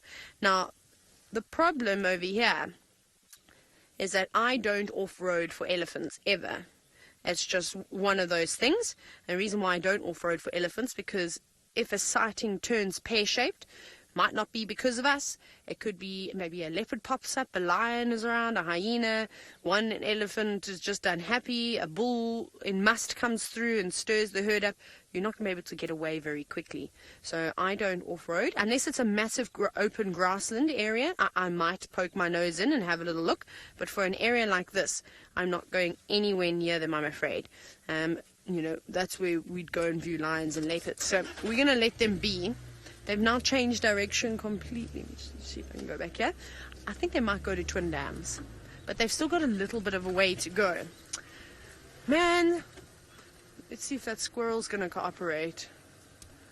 Yes. Hang on, Seb. Let me go forward a little bit.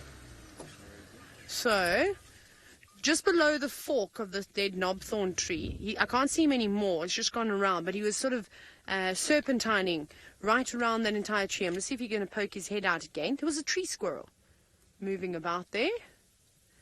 There are a couple of birds at the back. Oh, can you see him? Oh, there we go. Well spotted.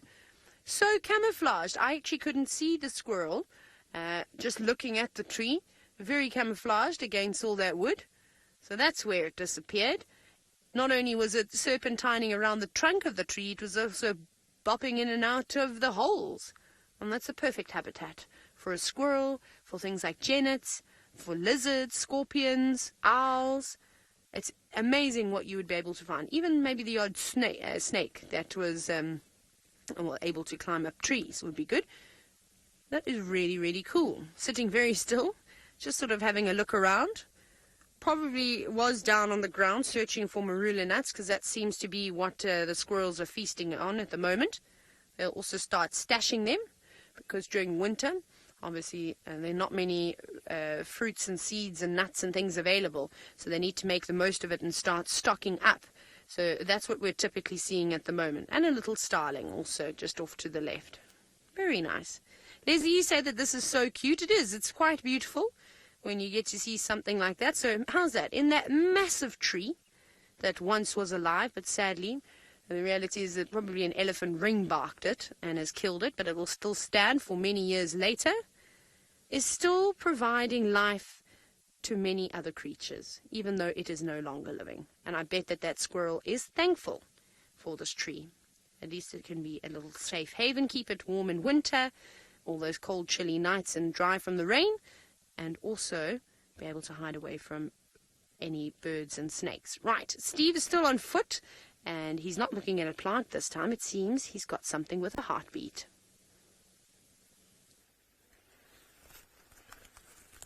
Indeed, it is a heartbeat, and they seem quite relaxed to me. We came down onto sort of a road that was just sort of southeast from where we were in the block, to see if we can find any activity of potentially the young prince coming out and maybe drinking at one of these pans. We had Tundi and her cub drinking at these pans not so long ago. But the Nyala seemed quite relaxed. I mean, we're on foot right now. We've managed to creep up to about 30-odd yards from them. And if they had seen a leopard, I guarantee you they'd be showing us a behavior that indicated a little bit more sort of worried about their life. Because this is one of the leopard's favorite foods indeed. You can see he's looking right at us. Isn't that beautiful? See, if they were not relaxed, they'd be standing very, very still, trying to blend in with the background.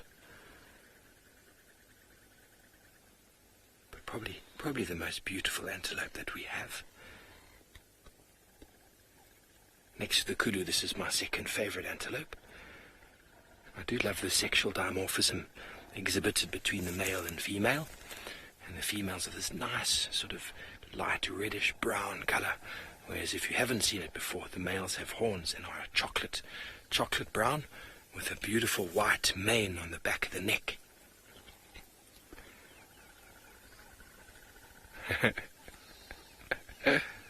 Mrs. Lapwing, I love your name. Yes, the dots, the spots and the stripes are very, very gorgeous in Nyala. Very specifically, I mean, bushbuck are also gorgeous, but they don't have the same white stripes as the Nyala do. And they just are really, really pretty animal. Nature is awesome. You can see how they walk. If you watch that female walking there, you can't really see it clearly, but as she walks, her front foot, she steps directly on. Oh, hello. That was a bit of argy-bargy. It looks like they're going into a little pan there to drink. One at a time.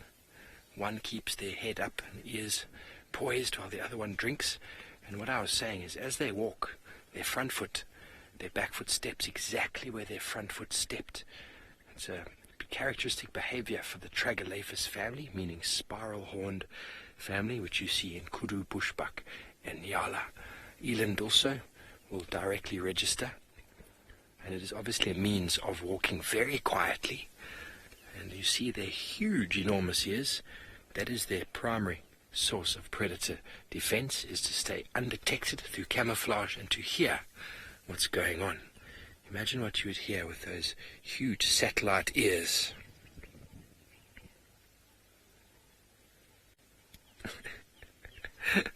We are getting some very interesting names through today. Magic Dragon Wizard, I love that name. The ears are super cool, super, super cool. You imagine what we can hear with our ears. You can only imagine what these guys can hear with those enormous ears proportionally to their face. Okay, well, it seems like Taylor has been very lucky. Let's go over to her and see who she's found. I can't take any credit for this, not even a small amount. Again, this is all Taxon. I'm just going to follow Taxon around this afternoon. He's found Hukumuri. So this is the leopard, the long-toed male that Scott was following or trying to follow his tracks this morning, and was probably just watching him as he moved around and was being quite hot. But like we said, it has cooled down quite nicely now, although he's still panting quite a bit, trying to keep nice and cool. Now, this is only the second time that I've seen this male, and he's beautiful. Let's see. Can you stop and have a look? Still got that cut above his left eye, which he's had now, what, a couple of days at least, or maybe a week. Have a look. We might lose visual just because there's another vehicle, I think, going to drive straight through our shot. Please don't do that. Okay, good car. They pulled off to the right. There we go. Now, this is where the tricky part comes in. Is in the area that he's heading into now is particularly dense, and it's actually a spot that we often go and try and find leopards when we are at Treehouse Dam. So that's where we are now. He's heading up the drainage line. So we might lose him in a little bit. We'll probably have to do some serious off-roading to try and get back to him. But have a little listen. All the birds are starting to alarm at him now.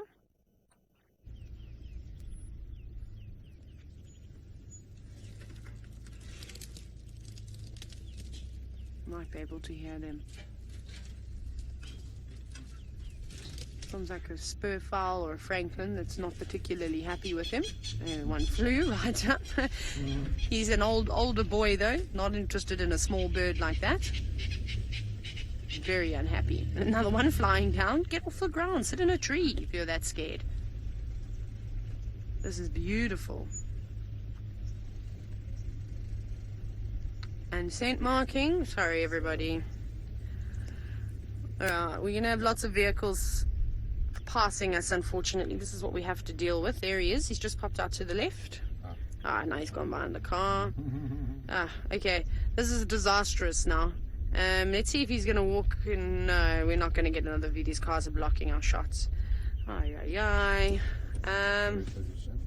Yeah, I'm just trying to figure out what we're going to do from here now. Is whether we go up ahead and try and find a way in. Otherwise, I think we're going to get stuck behind the cars. Right, let's go to Scott, though, while we try and figure this all out and see how he feels that he was basically right in the area where Hukumuri was this morning.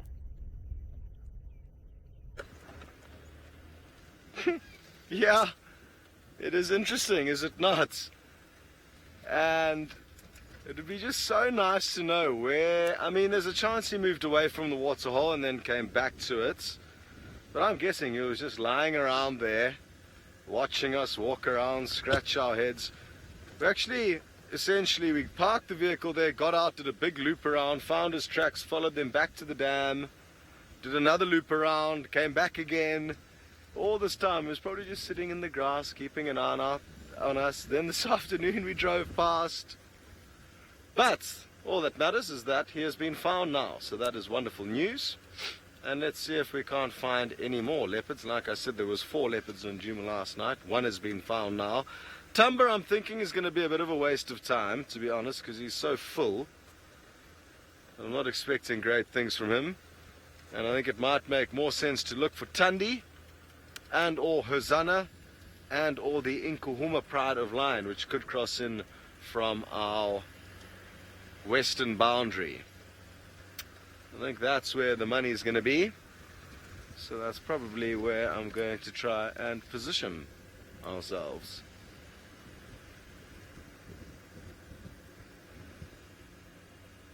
Bobby, I don't have the faintest idea why leopards only have rosettes on their body and not their head.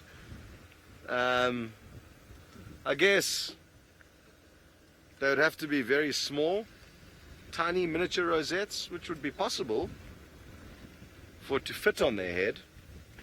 But I think spots, I think it's just, I don't know. We'll have to ask Mother Nature that question when she designed them.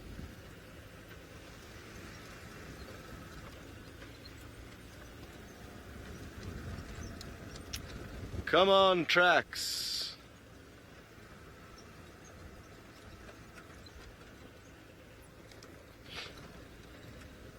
Debbie, you'd like to know if male leopards will become predictable on the pathways that they travel along when scent marking. Yes, to a degree, and some more than others. I think each male will vary in his style, but yeah, I think as a general rule, they kind of do have some pathways that they like to move along.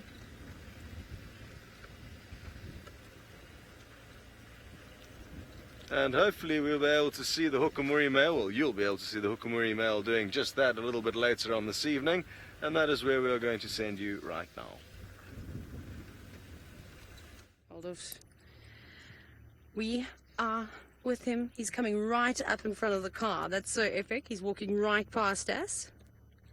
He's so relaxed. And he keeps giving us that psycho... What did we say? If looks could kill, it would be his, and a beautiful psycho, I think somebody referred to him as, and I think that is so fitting. What a cool cat. Now, let's hope he does his usual and starts checking termite mounds. Who's excited for that? I think he looks like he could eat a warthog, and from what we've seen, or from what Scott's seen, from what Steve has seen, he seems to specialize in fact, hunting warthogs. So he's just standing there, so let's reposition. I don't even know where he is. Oh, he's off to the left. I was laying flat in the car looking at the monitor. We'll just go back a little bit, and then we'll go around. Yeehaw. We're lucky. We're actually winning because we're so nimble. No problem, Faith. Oh, what's he seen? His ears were pricked up there. There could also be scrub hairs and things lurking in the grass. He was just sort of twitching his body slightly, so I don't know if there's something maybe there. No. Now he's slinking through. Let me reposition again for us. We're going to be doing a lot of this, everybody, is going forward, going back. Yeah. That's how you get over a log, everyone. Oh, wow. I'm jealous. I hope you all get the most amazing screenshots. Cool breeze, you're wondering, why do the big cats pant so much? Well, it's a way that they'll try and keep themselves cool. Big stretch. Perhaps he's scratching his claws on a log as well. So it has been really, really hot, so they will be panting. You'll even see the birds today with their beaks agape, trying to cool themselves down. I'm just going to roll back slightly for... Oh, there we go. Tax has managed to squeeze past. Sorry, Tax. Also wanting to get a good view for his guests. But at least he's now come out on the road. And that is how a leopard leaves footprints on the ground, in case you were wondering. Look how amazing that is. Step by step. And you can't hear a thing as he walks along the ground either. A silent killer. Now, he seems to be on a bit of a territorial patrol. Obviously, he's been scent marking. We've had the wonderful scent of popcorn a couple of times. But he's going to be stopping and listening. Like, he's nice. Yeah, his behavior's changing. Perhaps he's heard something, seen something, smelled something. So every time he thinks he has an opportunity to make a kill or potentially stalk an animal, he's going to go for it. As most of you know, unfortunately, the big cats are not the most successful hunters out here.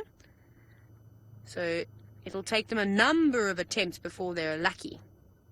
But I reckon he's just been resting up. After Scott tracked him round and round this morning, I bet he was exhausted after his evening patrol. There he goes again.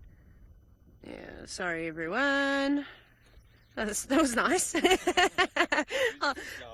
How was that? There he is back again. Tax was just maneuvering around. That was so smooth. You can see Seb's been working the camera for a few years, eh? That was so wonderful. Love that casual pan to the sky and marula trees. Very pretty. There you go. So he's just going to go around the corner, so we'll try and play catch up with him again and get another view of him. Wow, wow, wow. What a treat for this afternoon. Not Hosanna, I'm afraid, but at least it is a leopard. I'm actually just looking at his long toes now, but I'll find a decent track and have a little squiz. Right, we're going to try and catch up with him and have another look. Scott, however, has got my favorite animal.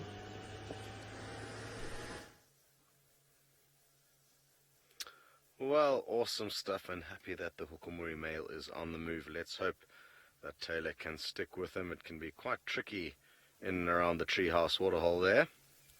We found ourselves a very cute scene of a mother and her young calf. And clearly in the long grass there's not too much to see just yet, but it is quite small, and it actually just tripped over a little branch a little bit earlier on its way to where it is now. I'm not too sure what it's doing, other than flapping its ears every now and then. What have you found there? And what are you playing around with your trunk? Is it a log over there? Is it a termite mound? It's definitely investigating whatever that is quite intently. And when they are young like this, they don't have perfect control over their trunk just yet, so they spend a lot of time kind of playing with it and trying to get to grips with how it works.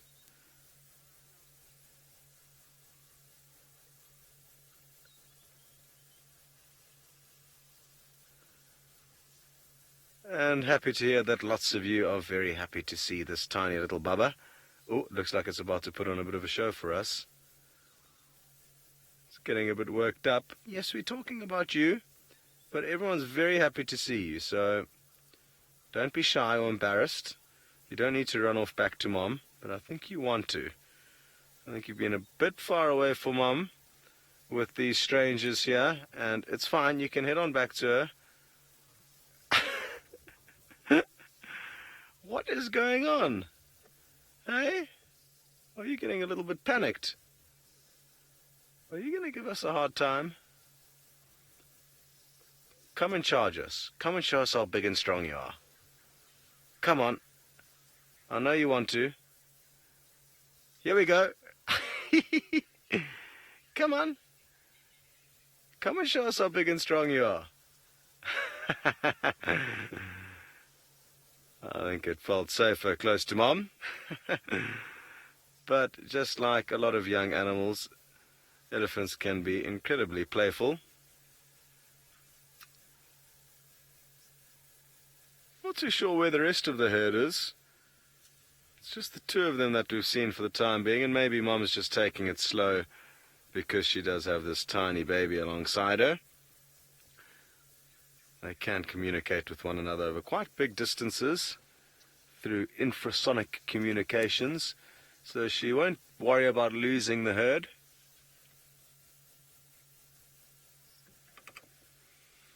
Pizza Viper, you'd like to know if elephants give birth lying down. I've never seen an elephant give birth. I've arrived minutes after, and I'm guessing it'll be similar to a lot of animals. It can be done either lying down or standing up. So probably a combination of the two depending on the individual female. You'll probably find that there's maybe the majority of them are born standing up, where gravity can assist. But just like the wildebeest we saw give birth this year, Tristan's one stood up and gave birth, and the one that I saw giving birth was doing it lying down, with far more ease actually than Tristan's one standing up. But that could have been for a host of different reasons. Maybe the female was older and had gone through that process a few more times, or possibly the calf was just a little bit smaller and popped out a little bit easier.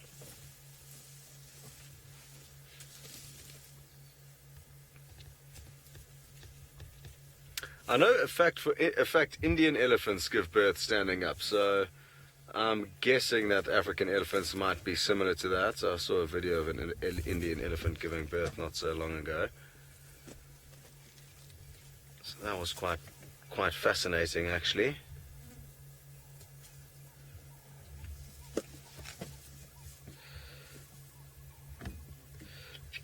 Clara, just 10 years old, you'd like to know at what age will elephants have their first baby? And I'm guessing it's somewhere between kind of 15 and 20 years of age. But just like us as humans, there's no set age. And people can have children a little bit younger, and some people can have children when they're a little bit older. And it's very important to remember that, Clara. Just like you and me, we each our own person, out here in nature. All the animals, although they look the same to us, they are all their own individual specimen. They've each got their own mood and character. And I guess just like when the elephants look at us, we all look the same to them, but we're all different, even though it might be ever so slightly. Very, very good. Okay, well, it sounds like Taylor's managed to keep up with Hukumuri, so why don't you race back and see what's going on there? Well, he's actually stopped, so luckily we were able to keep up with him. You won't believe what happened. Oh, typical kitty cat, nice sitting in the grass, is that he spotted a massive kudu bull. Well, I feel like the kudu bull actually kind of spotted him first, didn't say a word, sat very, very quietly. A magnificent bull, kind of like the one that we saw a little bit earlier, but even a thicker neck and more muscles on the shoulder. And he just sort of stood and looked at Hukumuri and then tiptoed away into the thicket. And as he was tiptoeing away, I think he made the fatal mistake of crushing a few leaves with his feet, and then Hukumuri picked up that sound and got into a trot and then just ducked down into the grass. But he doesn't look like he's stalking him at all. He's still just sitting flat, perhaps just taking a little moment, a little breather. He does look hot, he does look a little bit bothered. So male leopards will do that. Female leopards will do the same thing when they are on a patrol. Walk, walk, walk. We see it with lions. Sit down, get up, carry on walking, mark a territory, that whole shebang. So now we're kind of just waiting for him to make his next move. Where we're heading to, we are going back basically towards Shibamura, and there's a couple of little pans there, and they're nice and open. So let's keep our fingers crossed. Perhaps he's already had a drink at Treehouse Dam, I'm not really sure. But like I said, on a hot day like today, often you get a second opportunity to see the animals drink, and you know, he might take it, and it's beautiful golden light now. So let's hope he actually gets on the move. But it's a difficult spot. There's quite a few vehicles, so we aren't able to get in where he is. There's also lots and lots of trees that have been tipped down, I'm afraid. There we go. There's the sunset. But now we kind of just have to sit here and wait for Hukumuri to get up and start moving again. And who knows how long that's going to be. It could take him 10 seconds. It could take him 2 hours before he makes his next move. But that is stunning. I think we're in for a treat this evening with the sunset. All the clouds that are down in the west, I think, and maybe the odd marula tree or dead knobthorn or dead leadwood. That is going to create some beautiful photographic opportunities. For all of you who are watching, remember to always take screenshots. It's important to keep those screenshots, memories, and then of course, if you'd love to share them with us, you can hashtag Safari Live. I don't know, maybe we'll even have a sunset competition, because I think we're going to be lucky today. And so we'll try and get the sunset when it actually sets on camera in a little bit. And I'm pretty sure that Scott and Steve will be game as well. And we'll probably enjoy that. But that's stunning. And it's quite nice here, Seb, how all the caterpillars have been feeding in those silver cluster leaf leaves. So you can actually get the light coming through some of those little holes caused by the caterpillars. That's really, really amazing. So, so beautiful. Very lucky.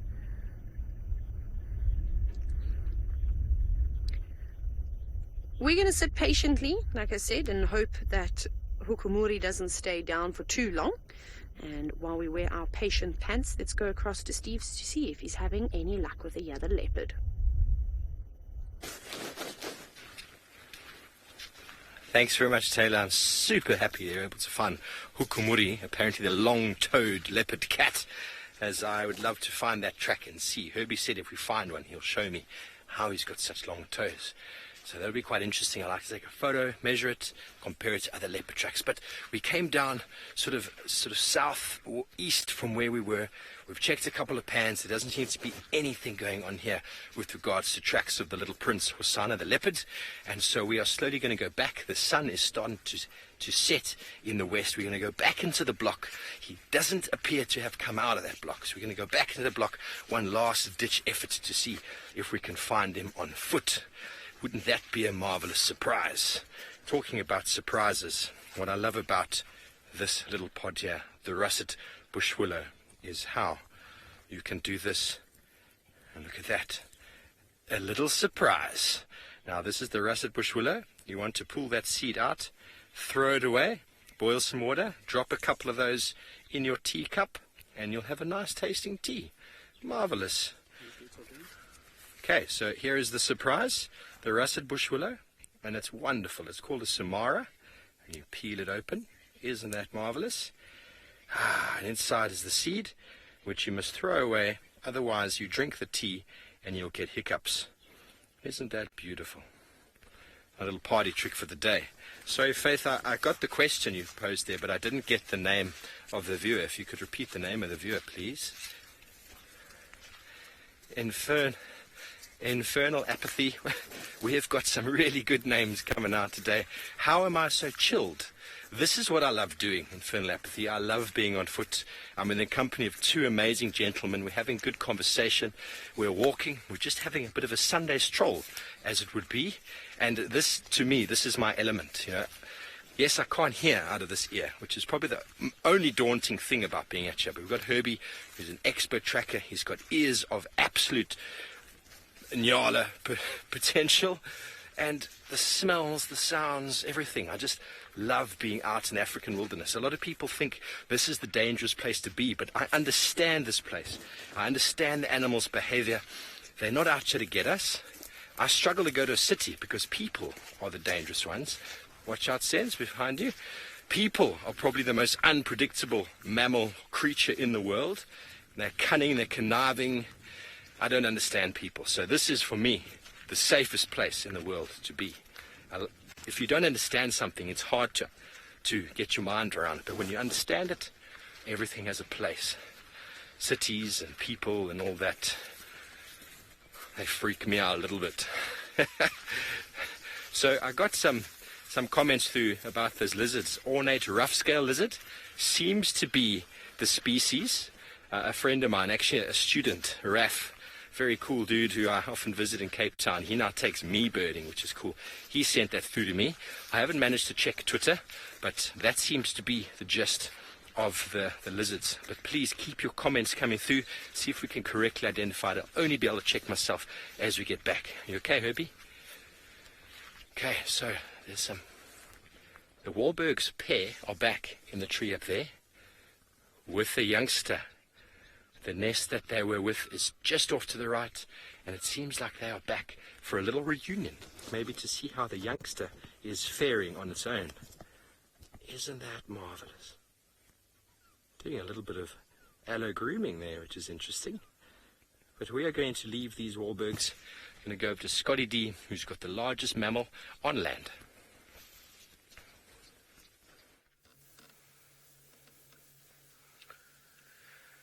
So, still with this Ellie cow and her young calf. Sadly, they've just kind of veered off a little bit away from us.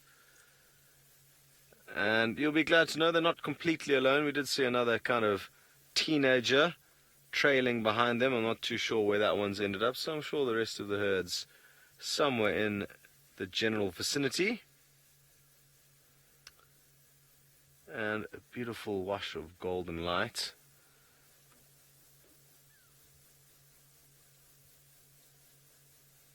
On this wonderful, wonderful evening. It's nice and cool now. This is definitely the time of the evening when things start kind of heating up with regards to action and cooling off with regarding temperature.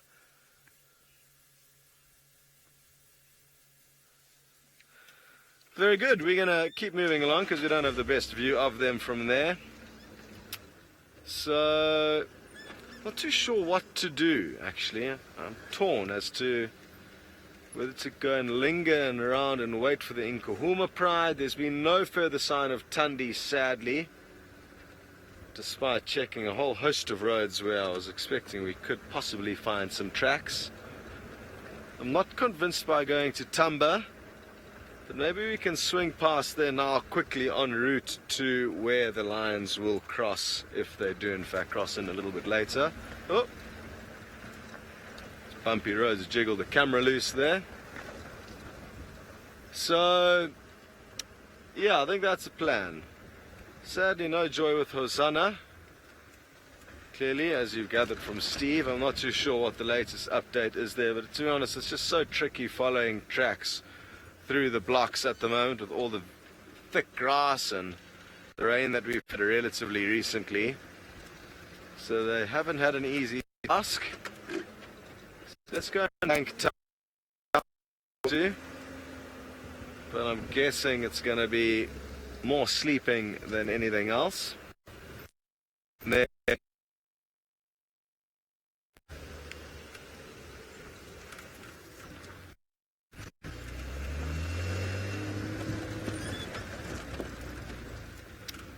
Alrighty, over to Taylor.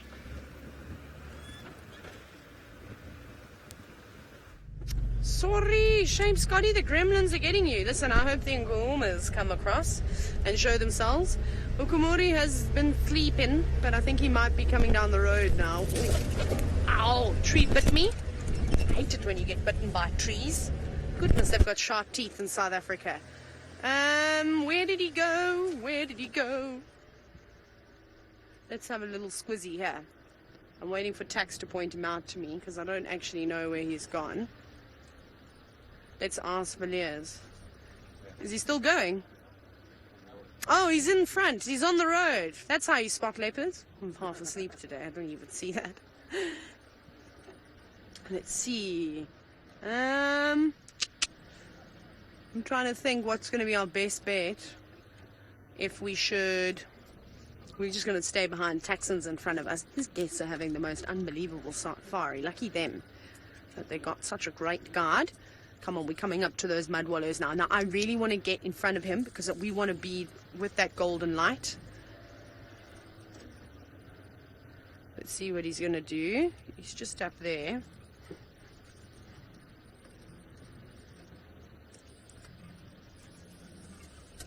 There he is again. Just having a little look around. Hampus, you wanting to know if Hukumuri will kill Hosanna if they meet? Most certainly. I don't think Hukumuri will give any of the young males around a chance, like Tingana did, or even in fact Mvula. He's a new male to the area. This is unfamiliar territory. Well, he's starting to get familiar with it now, but he's not going to tolerate any of those young boys. So they need to be careful, and hopefully Hosanna will realize this, because unfortunately he's not going to give them a second chance. He's just scent marking now. I'm hoping he doesn't cross out. You know what we might do, Seb? I want to get around. Let's go. I'm taking this gap here up behind this car. We're going to do some off-roading. Hold on. Put your seatbelts on, everyone. We're going to do Sabi Sand maneuver. Whee! Ferrari Safari. Hold on to my camera. Watch branches. I want that golden light on him for all of you. See, I do it for the fans. And then also hope we don't break the car in the process. Ew.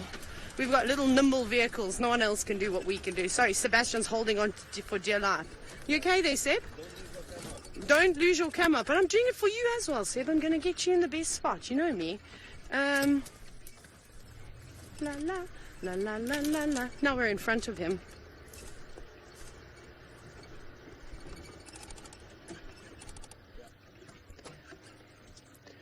Hang on, I just don't know what he's going to do. He's going to go down that pathway.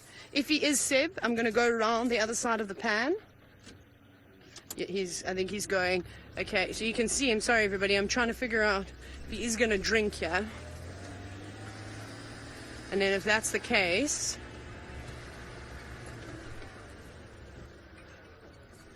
Let me just show you.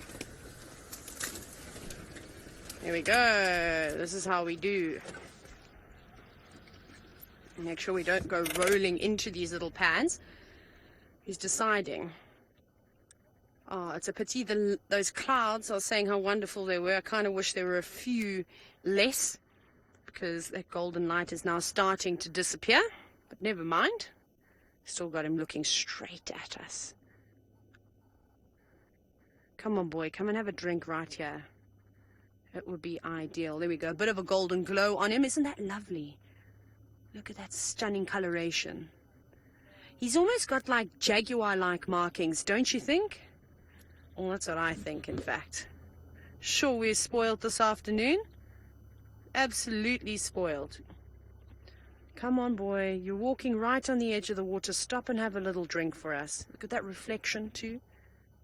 Wow. Nah, not having a drink. That is amazing. An inverted image. Beautiful. Woohoo!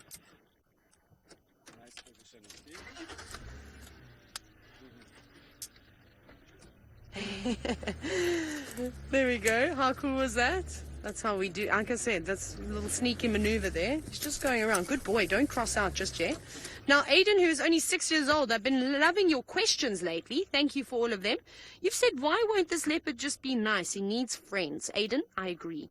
But unfortunately, he does not understand that. You see, for him, he doesn't want to keep Tamba or Hosanna around because he's not the father. He's not the dad. So he would rather take them on and remove them from the area because they're going to be competition for him one day too. Remember, this male leopard is now coming. He wants to try and kick Tingana out, who's the resident king. And he doesn't need to have any more competition. And that's what Hosanna and Tamba are. They're a competition to him. So he will want them to move out of the area. That was epic. That was amazing. Well, we're going to try. Oh my goodness, we're going to try and get another view, but without further ado, I think Scotty D is hot on a spotted cat.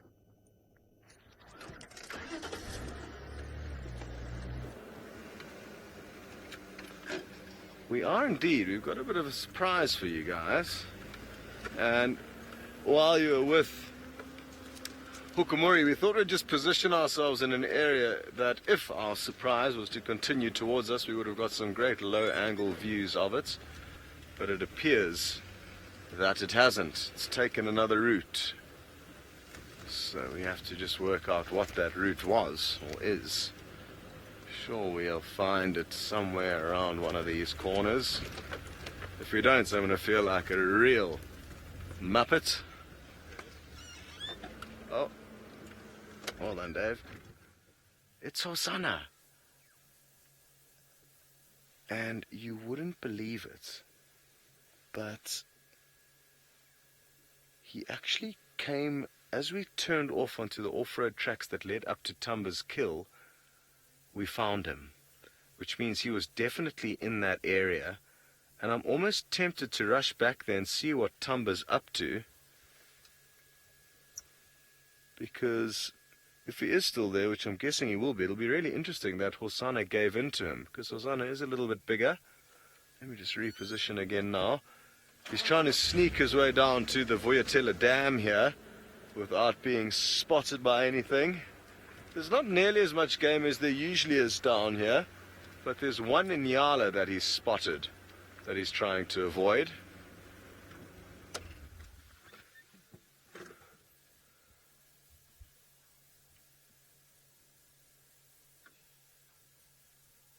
I really am frustrated that we missed out on whatever happened between him and Tumba, and I guess it proves my theory completely wrong. I was expecting there to be no action with Tumba, yet completely the opposite was the case, because that would have been some fascinating interactions to be able to capture and witness and share with you. Let's move again. Ah, Jersey lady, you doing your happy dance. That's wonderful to hear.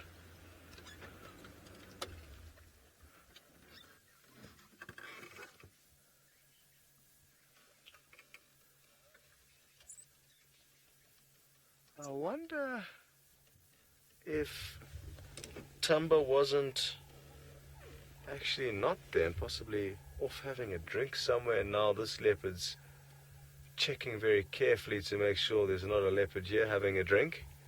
Anything is possible. I'm just assuming that Tumba was in fact on site.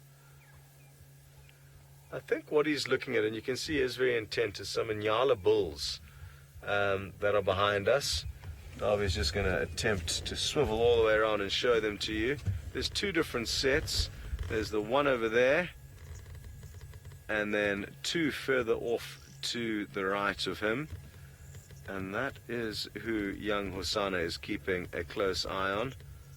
Well done, Dave. There's the other two there. What was that? Three there. Yeah, three there. So he obviously doesn't want to be seen by them, because they'll start barking. They've got a dog-like bark. And he doesn't want to give away his position. He looks fairly hungry, so I'm guessing that's why he's trying to be extra cautious.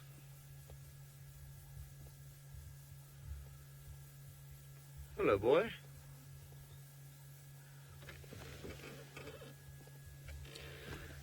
Yes, Uniki certainly is a beautiful and regal cat. Both him and Tumba are fine specimens, and you tend to find with leopards, the young males are very, very appealing to the eye, and as a general, often as they become older, it's possibly less so. They become a little bit banged up and bruised and scarred and battered.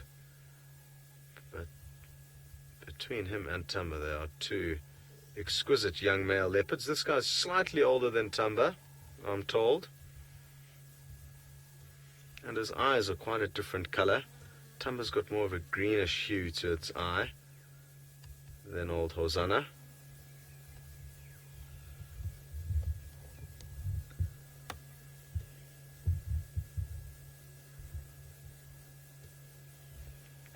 Wes, you said he looks rather sad, and I guess, yes, he probably is a little bit sad and disgruntled, because he knows there's another leopard around the corner that's still snacking on some kudu, while he's got nothing. Are you really attempting to stalk from here? Surely, buddy. get with the program. What have you seen? Have you seen something closer by? Because that Nyala is about 150 meters away. Not even a cheetah would attempt to stalk it. Are you going to go under our car? I think he might. He's gone under the back corner. I'll try and get a picture quickly of his tail to show you guys. Quick, Scott. Quickly. Oh, missed it. But he should be popping out literally underneath Dave at the moment. I can't believe you're in full stalk mode,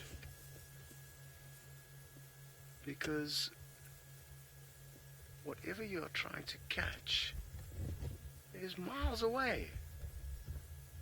And I'm told the bushwalker busy spying on us. I'm not too sure where from. There must be something closer by in the grass. What have you seen? Oh, it's the Egyptian geese. On that mound there, Davy. Uh-oh, they've spotted him already. They're already starting their alarm call. Huh, did you see something there? And that was pathetic, Osana. What was that? What was that? What were you attempting to jump on there?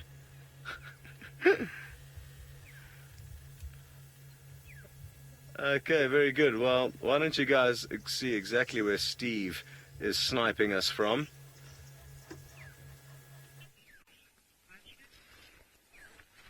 Thanks, Scotty. How special is that? Not sure what he tried to catch there. It looked like a blacksmith lapwing. So we went back into the block and we found the tracks of Osana coming north directly towards Vuyatela Dam, where I'd originally thought he might come because he'd want to drink. Rexon joined us much earlier in the drive. Him and his tracker drove around the block and assured us that he hadn't crossed the road. That's why we stayed in that block. But on tracking him out, we found very clear evidence of where he tracked across here. And now old Scotty's found him before us. So terrible as it is, Scott has found him, but we have been on his trail for some time, the last 15 to 20 minutes, which has been super, super cool. And wasn't that marvelous? Okay, well, Scott's obviously got a much better look at him, so let's go to him and see if he's having a drink.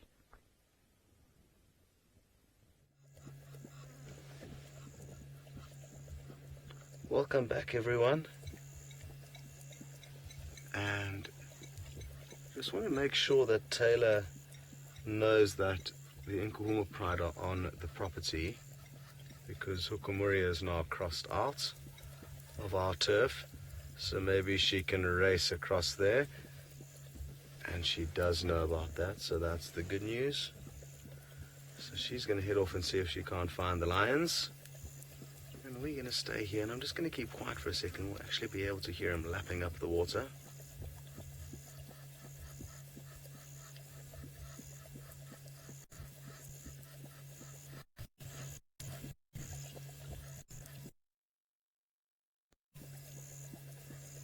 Thirsty boy.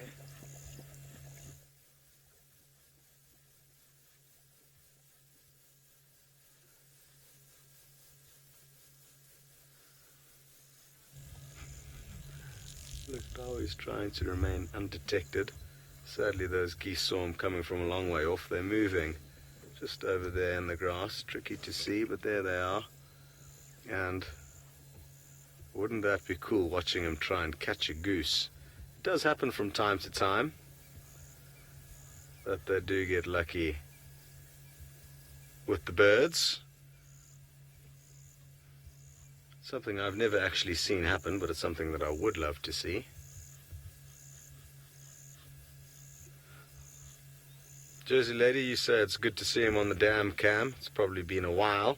He usually kind of stays further south than here.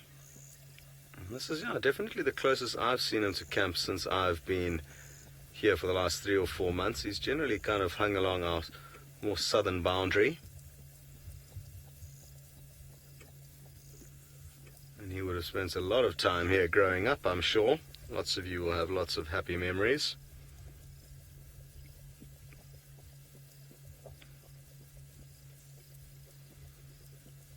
Paula, you'd like to know if Hosanna is the most social of all the leopards. I wouldn't be able to answer that question. I haven't spent enough time with him interacting with other leopards, and I don't think. Yeah, I mean, he has spent a lot of time with his father, but whether that's because his father tolerates him or... Yeah, I mean, it's just a tricky question for me to answer, and I think, to be honest, for anyone to answer, because none of us spend enough time knowing exactly what goes on with these animals when they are most active after dark. So there'll be too many missing pieces of information for anyone to categorically say who the most social is, in my opinion.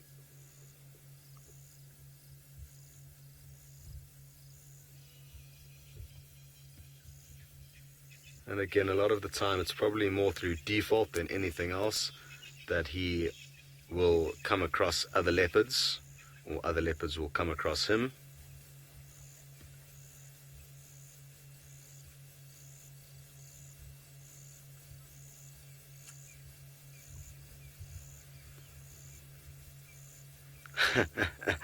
Liz, you say the tip of its tail seems like it has a mind of its own, and yes, it does.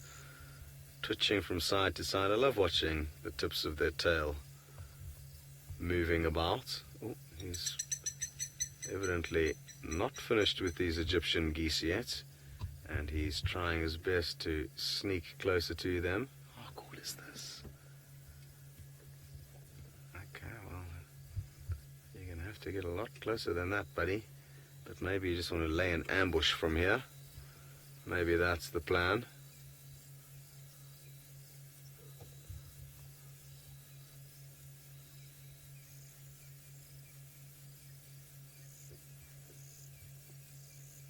Okay, everyone, we are going to be sending you back to Steve.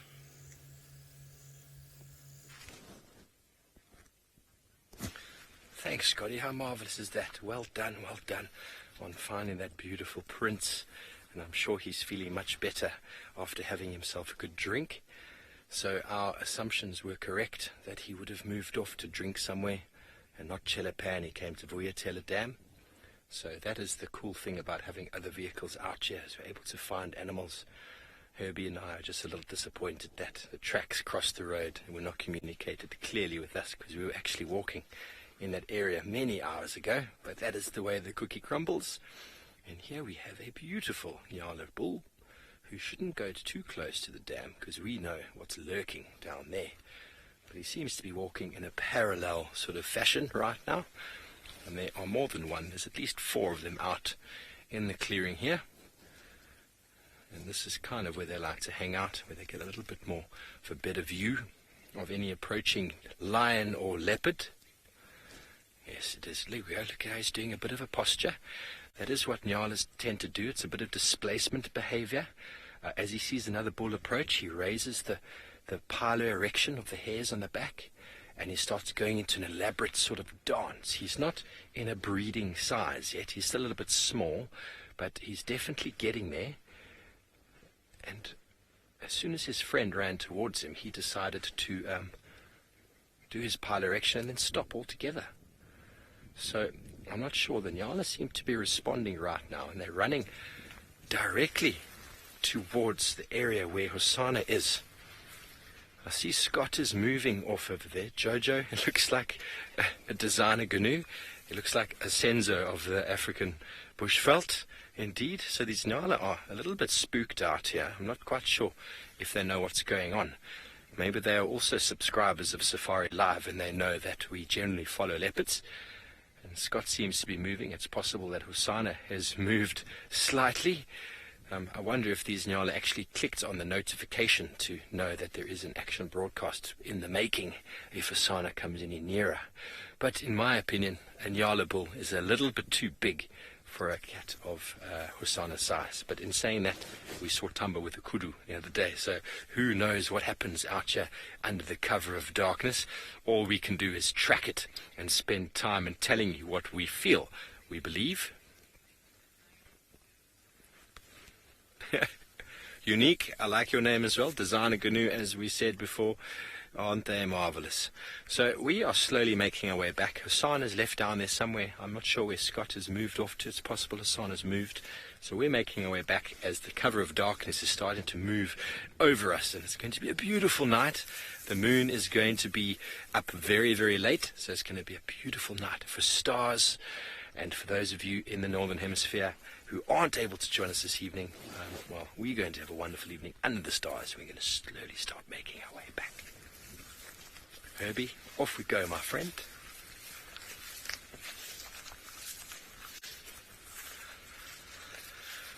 Okay, so we are going to go over to Taylor, who I think is still with Hukamuri, and let's see what she's going to talk about in the final minutes of the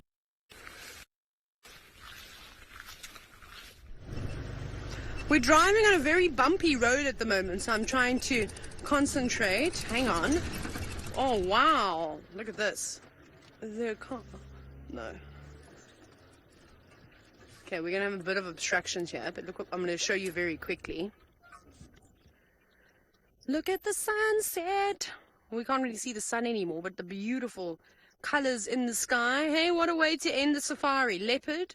Another leopard, very well done to, of course, Scott and Steve. Some great teamwork there. And then, of course, it's always good to appreciate the beautiful clouds at the end of the day.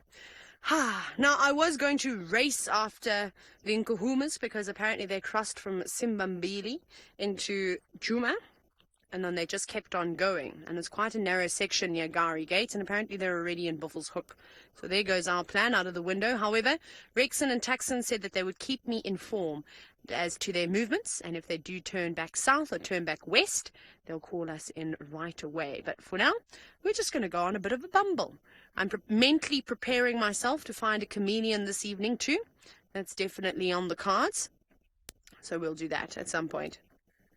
Oh, wow. Mia, you've said that the sunset takes your breath away. It's beautiful. This is really, really pretty this evening, too. I love the contrast of the sort of pink, orange with the beautiful blue. I might even have to. Shall we do this again? I think it's time for an Insta story on the Safari Live page. Remember, Instagram, you can follow us. All you have to do is search for @Safari Live Official. And then again, we did this yesterday actually with the sunset. We'll do it again this afternoon. So I'm just going to sit quietly while I take this video because I think my voice ruins it kind of.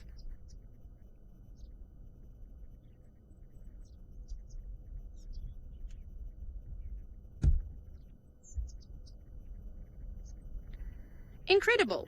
There we go. So now you'll be able to see that as well on the Safari Live official page. Once I get some cell phone reception, that should load on up. And we of course post pictures there all the time. So even when we aren't live, you can still get your fix. And you can see the highlights. You can see all the cool pictures from all the presenters, from the directors. Everybody is a keen photographer in Canada. They're very nice though. So remember to like that page. Off we go down Triple M. So we're on a very bumpy road at the moment. We are going to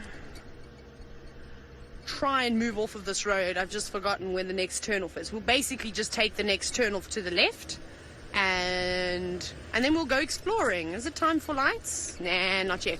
Still a little bit on the light side. Hukamuri sadly crossed out. He crossed out at Little Gari. But we had the most amazing sighting of him. Short but sweet, but those are the best kinds of sightings. I bet you all agree. And, well, we wish him well on his adventure, and we hope to see him again soon. Ah, here we go. Hallelujah. There's a road to the right. Bet Sebastian is very thankful for this, though. Yeah. Although, you can't tell me, though, that it's worse than the roads in the Maasai Mara. Yeah, true. Those ones were horrible. And they were long, exactly. Those had some serious corrugations. Anyways, well, we're going to carry on down this road and see where it takes us. Who knows, maybe we'll find some animals if we're lucky. Let's go see what Scott's up to now and where he's off to. We thought we'd just race up to the site where Tumba had the kill this morning, and there was no sign of Tumba nor the kill. So who knows what may have happened. I mean, maybe young Hosanna chased Tumba off, managed to get some scraps, and then fed on them, and then came down here. I guess we'll never know. So yeah, we just wanted to go and try and see what in fact was going on there. It would have been very interesting had we have still found Tumba there with some remains. It would have indicated that obviously he can stand up for himself against Hosanna, even though Hosanna is a little bit bigger and older than him.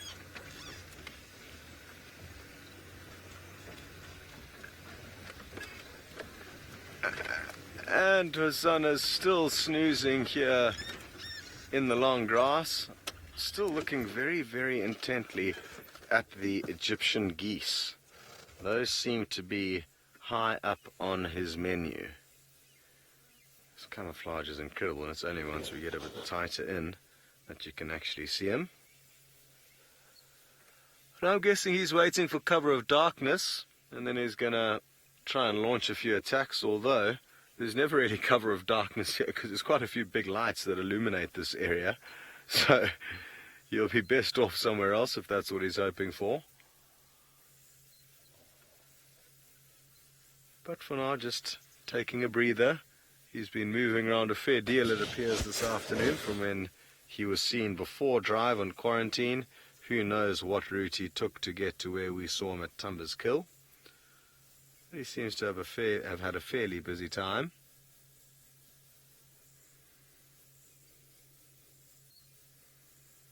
How incredible was that sunset? Shoo-wee!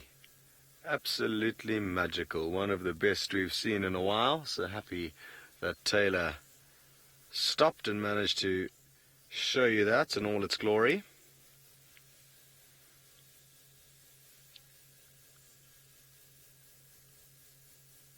Ah, very good. Well, it seems like the sunset views are not quite over just yet. Steve would like to see the view from his perspective.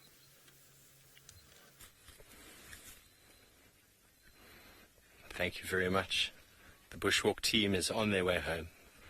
Can't help but to stop and watch the last rays of the sun setting.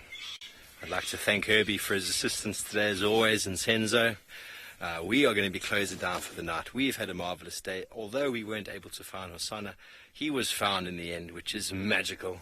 Herbie, from you, from me, from Senzo, absolutely fantastic afternoon. We leave you with a moment with the sun.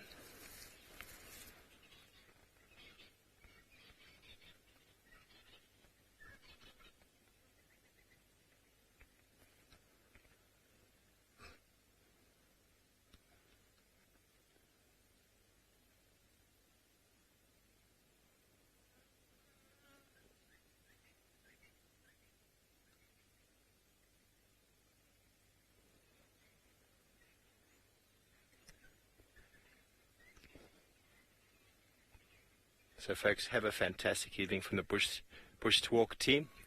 We're going to go back over to Taylor for the rest of the drive, and we will see you tomorrow. Good night. Awesome, Steve Volvo. I hope you enjoyed your bushwalk this afternoon. It sounded like a goodie. Now, we're really just bumbling. I feel like we were so special. We were so privileged today to see Hukumuri, and it was such a nice sighting of him too. So I'm not really too perturbed if we don't see any more big cats this evening. I think we're going to spend some time looking for the smaller things. So we're going to be looking for any beetles that may be crawling out onto the road. I really want to see my first flap-neck chameleon since being back in South Africa. Haven't been able to check that off of the list just yet. Maybe a scops or a pearl spotted owlet. That would be quite nice too. A bat. Another nightjar. I think a nightjar and a scrub hare we can almost guarantee, if I'm going to be a little bit arrogant, just because there's so many of them around. However, the others will be difficult to find. What about a bush baby? I bet you all would like to see a bush baby. Scott got some the other night, which was quite a nice sighting of. Seb, actually, I think you were on camera with him. Yeah. Was it a nice sighting? Yes. Looked like it from the... I think I just walked in after bushwalk, in fact. So we'll be looking for things like that. And who knows, it's been such a warm day, there's also a possibility of seeing some snakes coming out onto the road. So I've still got my hopes up and hopefully finding a puff adder. There we go. Our first nocturnal creature. I'm not going to put, if you go up just a little bit from my spotlight, I'm not actually spotting it. Keep going. Keep going up, up, up, up. There it is. No, it was a classic reveal. Well done. So I'm not going to keep the light on the scrub here, but I just wanted to point it out that there is a little scrub here sitting on the road. Come out of hiding, which would have been underneath a tree, a shrub, underneath a fallen log, keeping away from the heat of the day and the sun. And it even seems like the scrub here is a little bit on the hot side too. Look how it's breathing quite heavily. Its whole body is moving slightly. Very nice. Very relaxed. But again, I don't want to keep the spotlight on it, so we shall carry on and let it go on with its ventures. We'll put the infrared on in a minute. Actually, we're going to do that right now, in fact. So while we put our infrared on, it seems as though Scott's managed to relocate on Hosanna. Let's go and see what he looks like in black and white.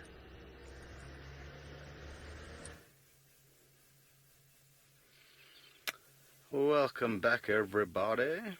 We are still sitting and waiting patiently here with young Hosanna.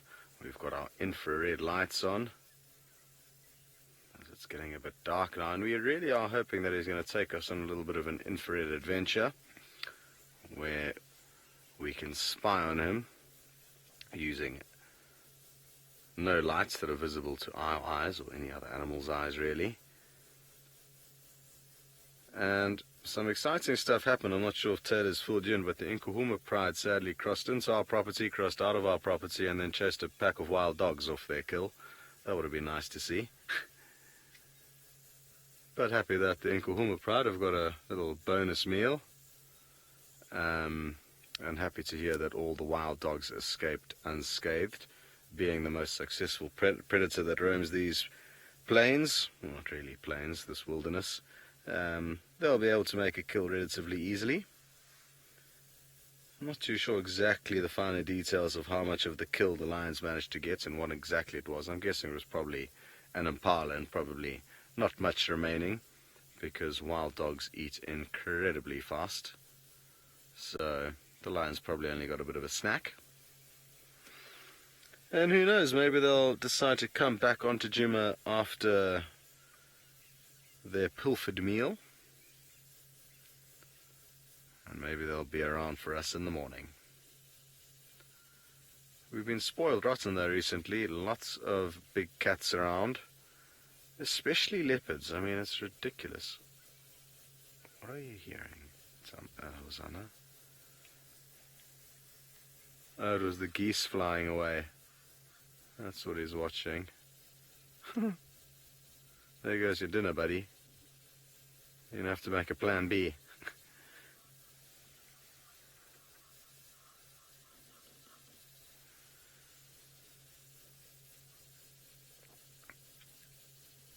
But yeah, we've been seeing so many different male leopards. Hukumuri, Tamba, Hosanna, Gijima last night. It's just Tingana, the old guy who we used to see more than anyone, missing off the list. But I mean, we could, in theory, if we see Tingana tomorrow, we would have seen 5 males within the space of 36 hours, which would be absolutely fascinating.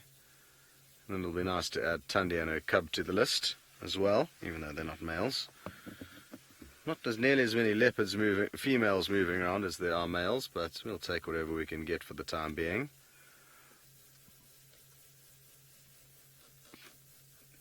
Mina, you would like to know, why do leopards wag their tails? Well, to be honest, I've never really seen a leopard wag their tail like a dog, just to not confuse anyone.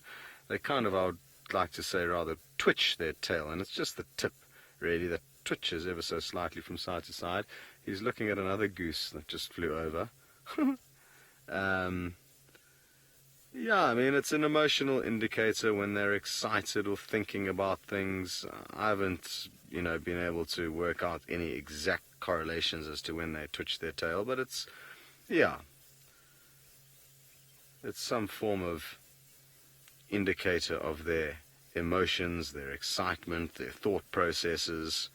Sometimes they'll hold their tail up high, kind of arching it towards their head, when they've been spotted by animals, almost as like, okay guys, you've got me, I've put my hands up, I come in peace, just leave me to walk through your area, I'm not trying to creep up on anyone, you can see me holding my tail up, I don't mean anything nasty. So sometimes they do that. He really is tuned in this evening, whipping his head around when he hears something that excites him.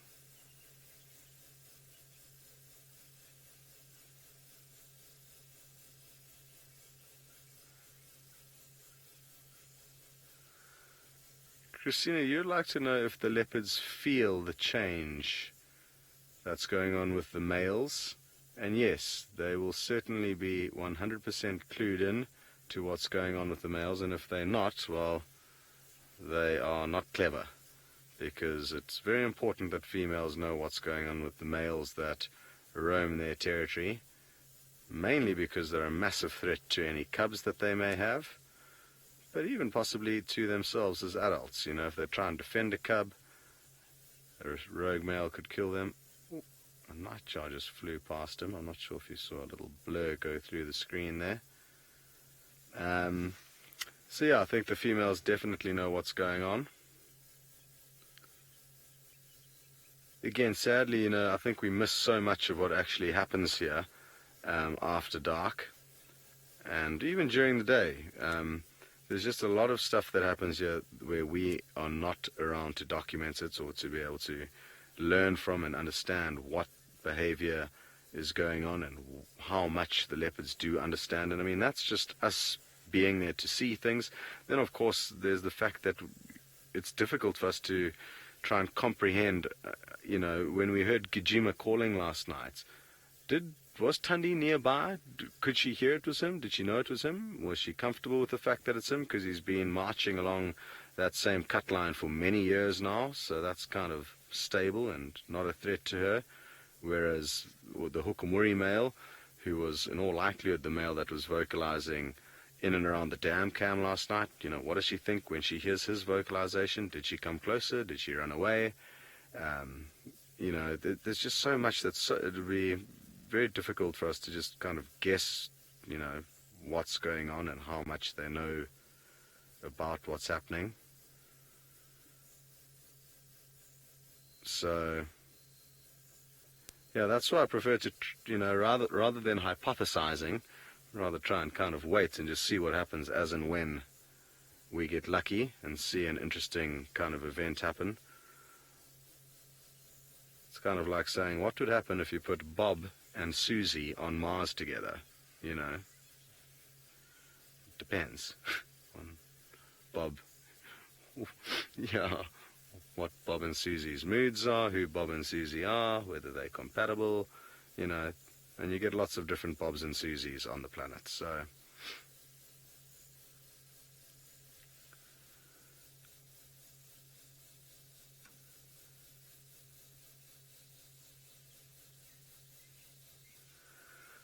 That's my take on that. Okay, how much time we got left? 20 minutes.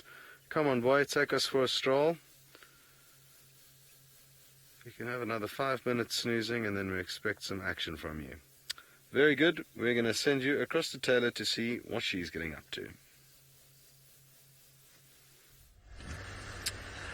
Right, sadly, still no chameleons to report. However, we did put our infrared light on, so at least we got one thing done.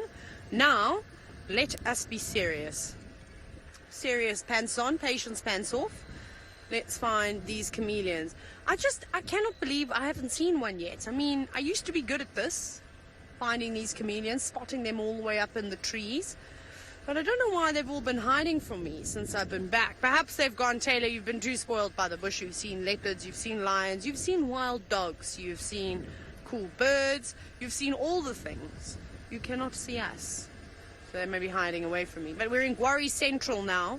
Lots and lots of Gwari trees, and you can find chameleons sitting on them. I still have yet to notice a particular tree that chameleons prefer. Because that's actually often a question we get, is what types of trees do chameleons sit on? And I suppose any tree is fine as long as it's got a bit of cover. And because you don't want to be sitting out on just a dead branch. Now, do you? Please move, scrub hair. Thank you. Just asking the scrub hair very politely to move out of the way. Let's have a little look here. Still searching. Now, Cool Breeze, you're wondering if they do road maintenance regularly. They do indeed. Now, typically you'll find the guys going out with the tractors and the big graders just after we've had a bit of rain and the ground is compacted nicely, not so much dust around. It's the best time to sort of either resurface roads or even just to regrade them again. So they do. However, there's a couple of roads that seem to have deteriorated, but it's the same roads that deteriorate quite often. And normally what it's from is not necessarily the vehicles driving fast. We see the corrugations, not on all these little roads meandering sort of through the reserve, but on the outskirts, so the boundary roads, Triple M, Gowrie Main, Buffelshoek Boundary. These are the roads that get the corrugations. Out here I find that when we have torrential downpours, often that is the number one cause of the deterioration in the roads. And then of course we go driving on them, and it's fairly sandy up here in the northern Sabi Sands. There's only a couple of roads that have got the black cotton soil, unlike the Maasai Mara and the Mara Triangle, which pretty much at least 3/4 of it is black cotton soil. You have to drive on it. You don't really have a choice. So without the black cotton soil, that helps us a little bit, but it still creates huge erosions down in the ground, and that water sort of channels through. So that's no good. So then they have to repair them. But then again, those roads that are really badly deteriorated, I find we don't actually drive on a regular basis. The ones that we are driving quite often are maintained fairly well. Often, you'll just go out for a run and you'll see old Rexon on his tractor dragging tires, just trying to give the roads a little bit of a helping hand to sort of fix them all up. Now, I found so many chameleons down here before, and so I've actually ventured down this way and back towards Gowrie Gate. Also, who knows if the wild dogs are going to cross. They could be on the move tonight. It's such a lovely evening. No need for a jersey. You can see we're still in short sleeves and a shirt. No, short sleeve shirt and shorts is what I meant to say.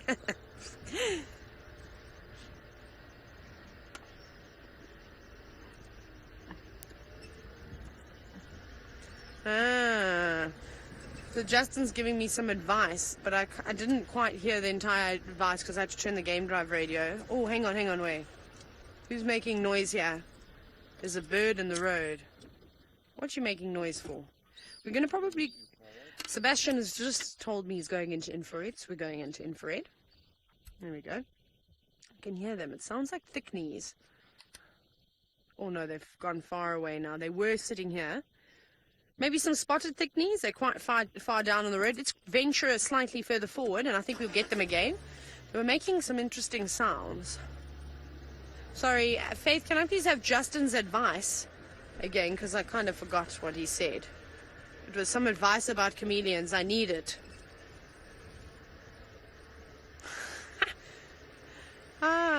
Fair enough. So Justin says I should look for the chameleons like I look for my socks, because if I'm not looking for them, then I'll find them. Typical, isn't it? Well, we're going to try our best to find a good old chameleon, and, well, the thickneys are not cooperating either, so I'm going to send you back to Scott, who hopefully will cooperate better than the birds.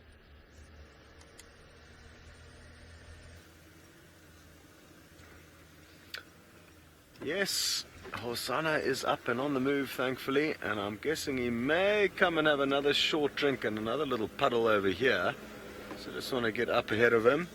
He's just off to our right. Let's see what happens here.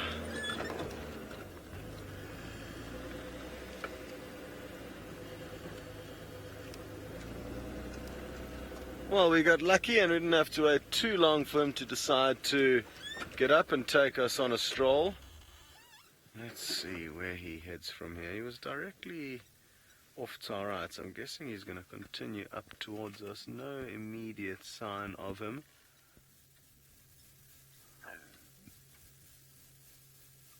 Where are you hiding, young Hosanna?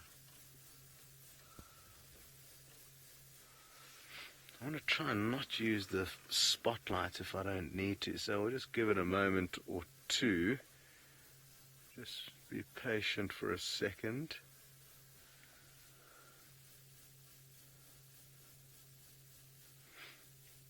Cool Breeze, you wondering if we would continue watching Hosanna after the safari ends this evening?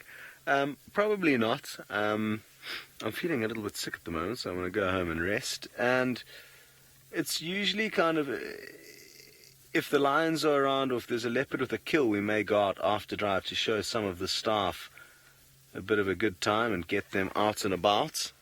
Otherwise they'll go crazy, staying in camp all the time. And I don't think we will come out this evening, although we might. Another reason why, if he's on the move and doing his thing, we don't use the work vehicles, these vehicles that we're on for our kind of staff joyrides. Let me just move forward a bit and try to work out where he's gone. We keep them for business only. What on earth is the spotlight?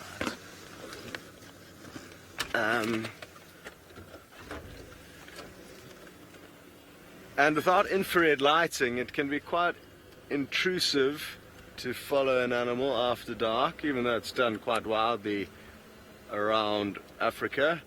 The fact that I've been spoilt and got to see how effective it is to follow animals using infrared lighting, I am inclined to try and only do that, if at all possible. I was just hiding behind the damn wall. It was just a little bit tucked away the whole time we were sitting there. And we'll see him now. What are you sniffing about there? The other catch is this area that we're in, Cool Breeze, is right in front of one of the camps. So kind of anything beyond 7:30 in the evening is a kind of a no-go to be driving around in front of the guests who are trying to enjoy the peace and tranquility of the African wilderness. So that would also make it a little bit tricky with the spot that he's in for the time being. I wonder what he can smell there. Possibly some poop of an antelope. Leopards do like to eat antelope poop.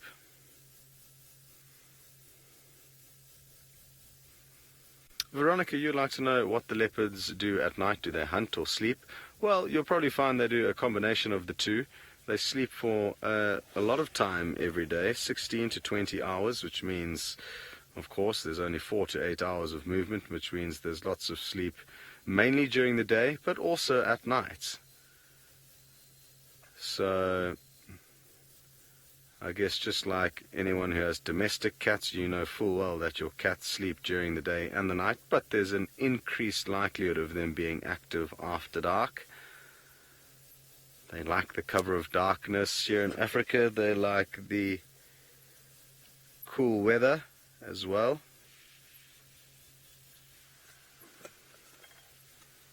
It's Hosanna.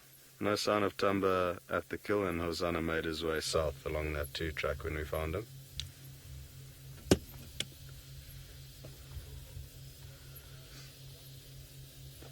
Sorry guys, I'm just updating one of the safari vehicles as to what's going on. He's just stationary at the waterhole between the two, the smaller pumped one and the bigger one at Vuyatela.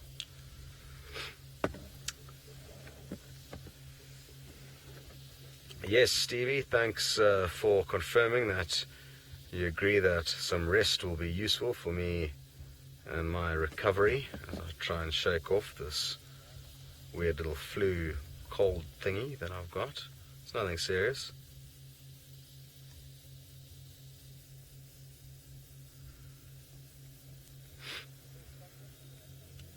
Copy that. You're welcome to join me out. Alrighty, sorry guys, there's just a few people who are making their way into the sighting, so I just can't leave them hanging when they talk to me on the radio. And speaking of things hanging about, it sounds like Taylor has found you guys an interesting specimen.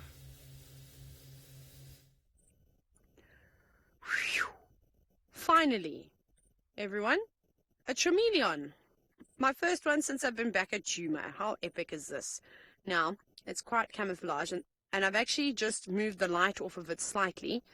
And the reason why I've done that is because you can see that that chameleon's eyes are closed. It is fast asleep. I should probably whisper, hey, so I don't wake him. Oh, he doesn't seem too bothered, but I obviously don't want to put a bright light on top of him. He's not going to be, well, I say him, and I don't actually know if it's a male or a female. But eyes closed, they typically come out like this at night and will have a snooze. They're more active during the day. In fact, that's when they'll be doing feeding. Sometimes you can see them at night moving around on the branches. But tonight, we've got a chameleon that is fast asleep, which was actually quite cool to see. They're such beautiful ones. Yeah, Seb's going to change to infrared now. He wants to have a look and see what it looks like. It'll be quite nice. Ah, hello. Have I turned my light off? I don't have to put my light on now. Now, that really blends in. You can just see their camouflage. Actually, it works quite well in black and white. Paul, are you wondering if the chameleons will migrate at all? I've never seen a migrating chameleon. Well, I suppose for a chameleon, even if it moved 100 meters, that would be a serious migration. So, hang on, Paula, let me change my answer. So perhaps they do local migrations. Maybe this chameleon has just recently moved to this tree. Perhaps the tree that he was living on before didn't quite have as many insects as it was hoping for, and thought, right, I'm getting out of here. I'm going to go and find food elsewhere. And I suppose they will do that too. But right now he's not going to be interested in eating anything whatsoever. And he's just going to stick on that branch. Hold on tight. You can see his little feet sort of grasped. Holding on tightly is what I'm trying to get to. And it almost looks like it's actually resting its head on its foot, don't you think? It actually kind of does look like its front right leg. Looks like it's got it underneath his chinny chin, using it as a bit of a pillow. But that's quite nice to see his eyes all closed. Faith, who's directing today, says that this chameleon looks like a fossiled dinosaur. I suppose, especially in the infrared, it looks quite different. And Kirsty was saying the other night, we were talking about, I can't believe how that bird was holding onto that branch as it roosted. I suppose the chameleon's doing the same thing on its little rocking chair. Maybe it's a comforting sort of feature as it sits there. And I wonder how long chameleons sleep for. I'm actually not sure about that. However, I'd imagine it would be a couple of hours or so, but very nice. What a great find, finally, my first one. I'm going to send you back to Scott, though, because Hosanna is slinking through the bush. Well, he's kind of just slinking around this waterhole, and he actually, I don't know if he just kind of ran after a frog or if a bat caught his attention, but he kind of just had a hop, a skip, and a pounce, but not too sure what he was hoping to latch onto. Seems like he's just checking the perimeter of this waterhole. We might get a little bit of a blowout there as he comes too close to us, but Dave's too slick on the camera for that to happen. And I guess we just have to wait for him to pop out. There he is. He's just popped out onto the other side, sniffing around very, very intently. Well done to Taylor for finding that little chameleon. Really, really cool seeing them.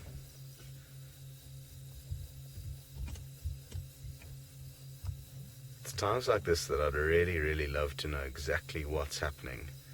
What senses, what smells are they picking up? What are they thinking? What is exciting them here? Hard to be certain. Clearly, it is something. There's the old phlegm and grimace, which is allowing him to better process those smells. A special organ, an upper lip.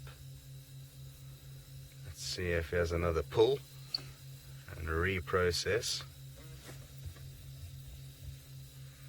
CJ, you saying that you've noticed Hosanna's putting on some weight, and yes, he certainly is. He's growing up to be an impressive young male already, and I'm looking forward to following his future and seeing how big and strong he ends up.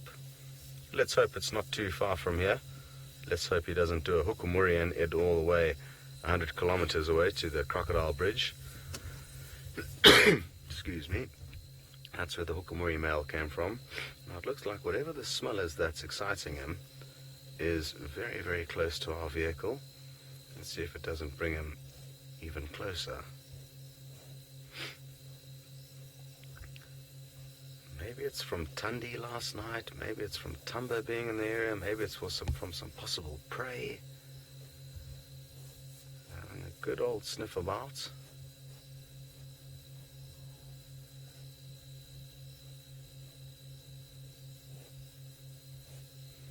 Sadly, in this long grass, it's just very difficult to tell or see exactly what he is doing.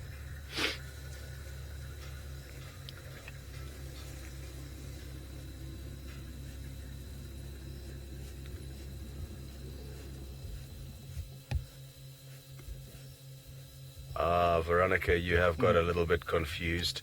You would like to know, is Hosana, where does he kind of fit in, and where's Tingana? Who's Tingana? Basically, how it works is Tingana is the old dominant male of Djuma, and he kind of came in and established himself about 3 years ago. And more recently, he's got some competition from another male called the Hukumuri male. So those are the two older males that are vying for dominance. And then we've got this youngster, who's 2 years old, just over 2 years old, called Hosana, as well as another youngster who's around, just younger than this guy, called Tamba. So it's 4 males really that we see here. Having said that, we did see another one who's kind of, his territory spans to the north from our northern boundary. His name's Gijima. But yeah, when there's lots of leopards around, it can be a little bit confusing. But don't worry, Veronica. A few more safaris and you'll be in full swing.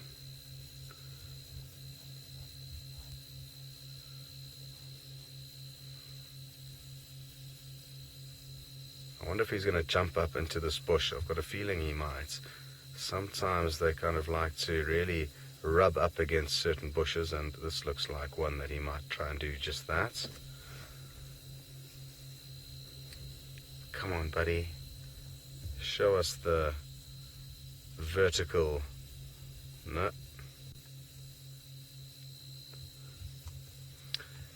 Kathy, yes, if we did have lion poop on our tires, he would certainly react. He would be a little bit cautious. What was that? I just heard some noise. Was it him just kind of bounding through the bushes there? Dave's done incredibly well to keep up with him there. And we do have some other guests enjoying the sighting with us, and they can't see a thing because we're viewing in infrared. But they've been very sporting and not been using their flashlight. But I'm feeling quite bad because, of course, they can't see anything. It's just us that can see. It is the way of the future, though. Every vehicle should be kitted with infrared as technology becomes more affordable, because it is definitely the least impact and the best way to go about viewing animals after dark. Where has he slunk off to? Let's see if we can reposition. Oh no, he's about to pop up into view. He's heading away from us there. Well done, Dave.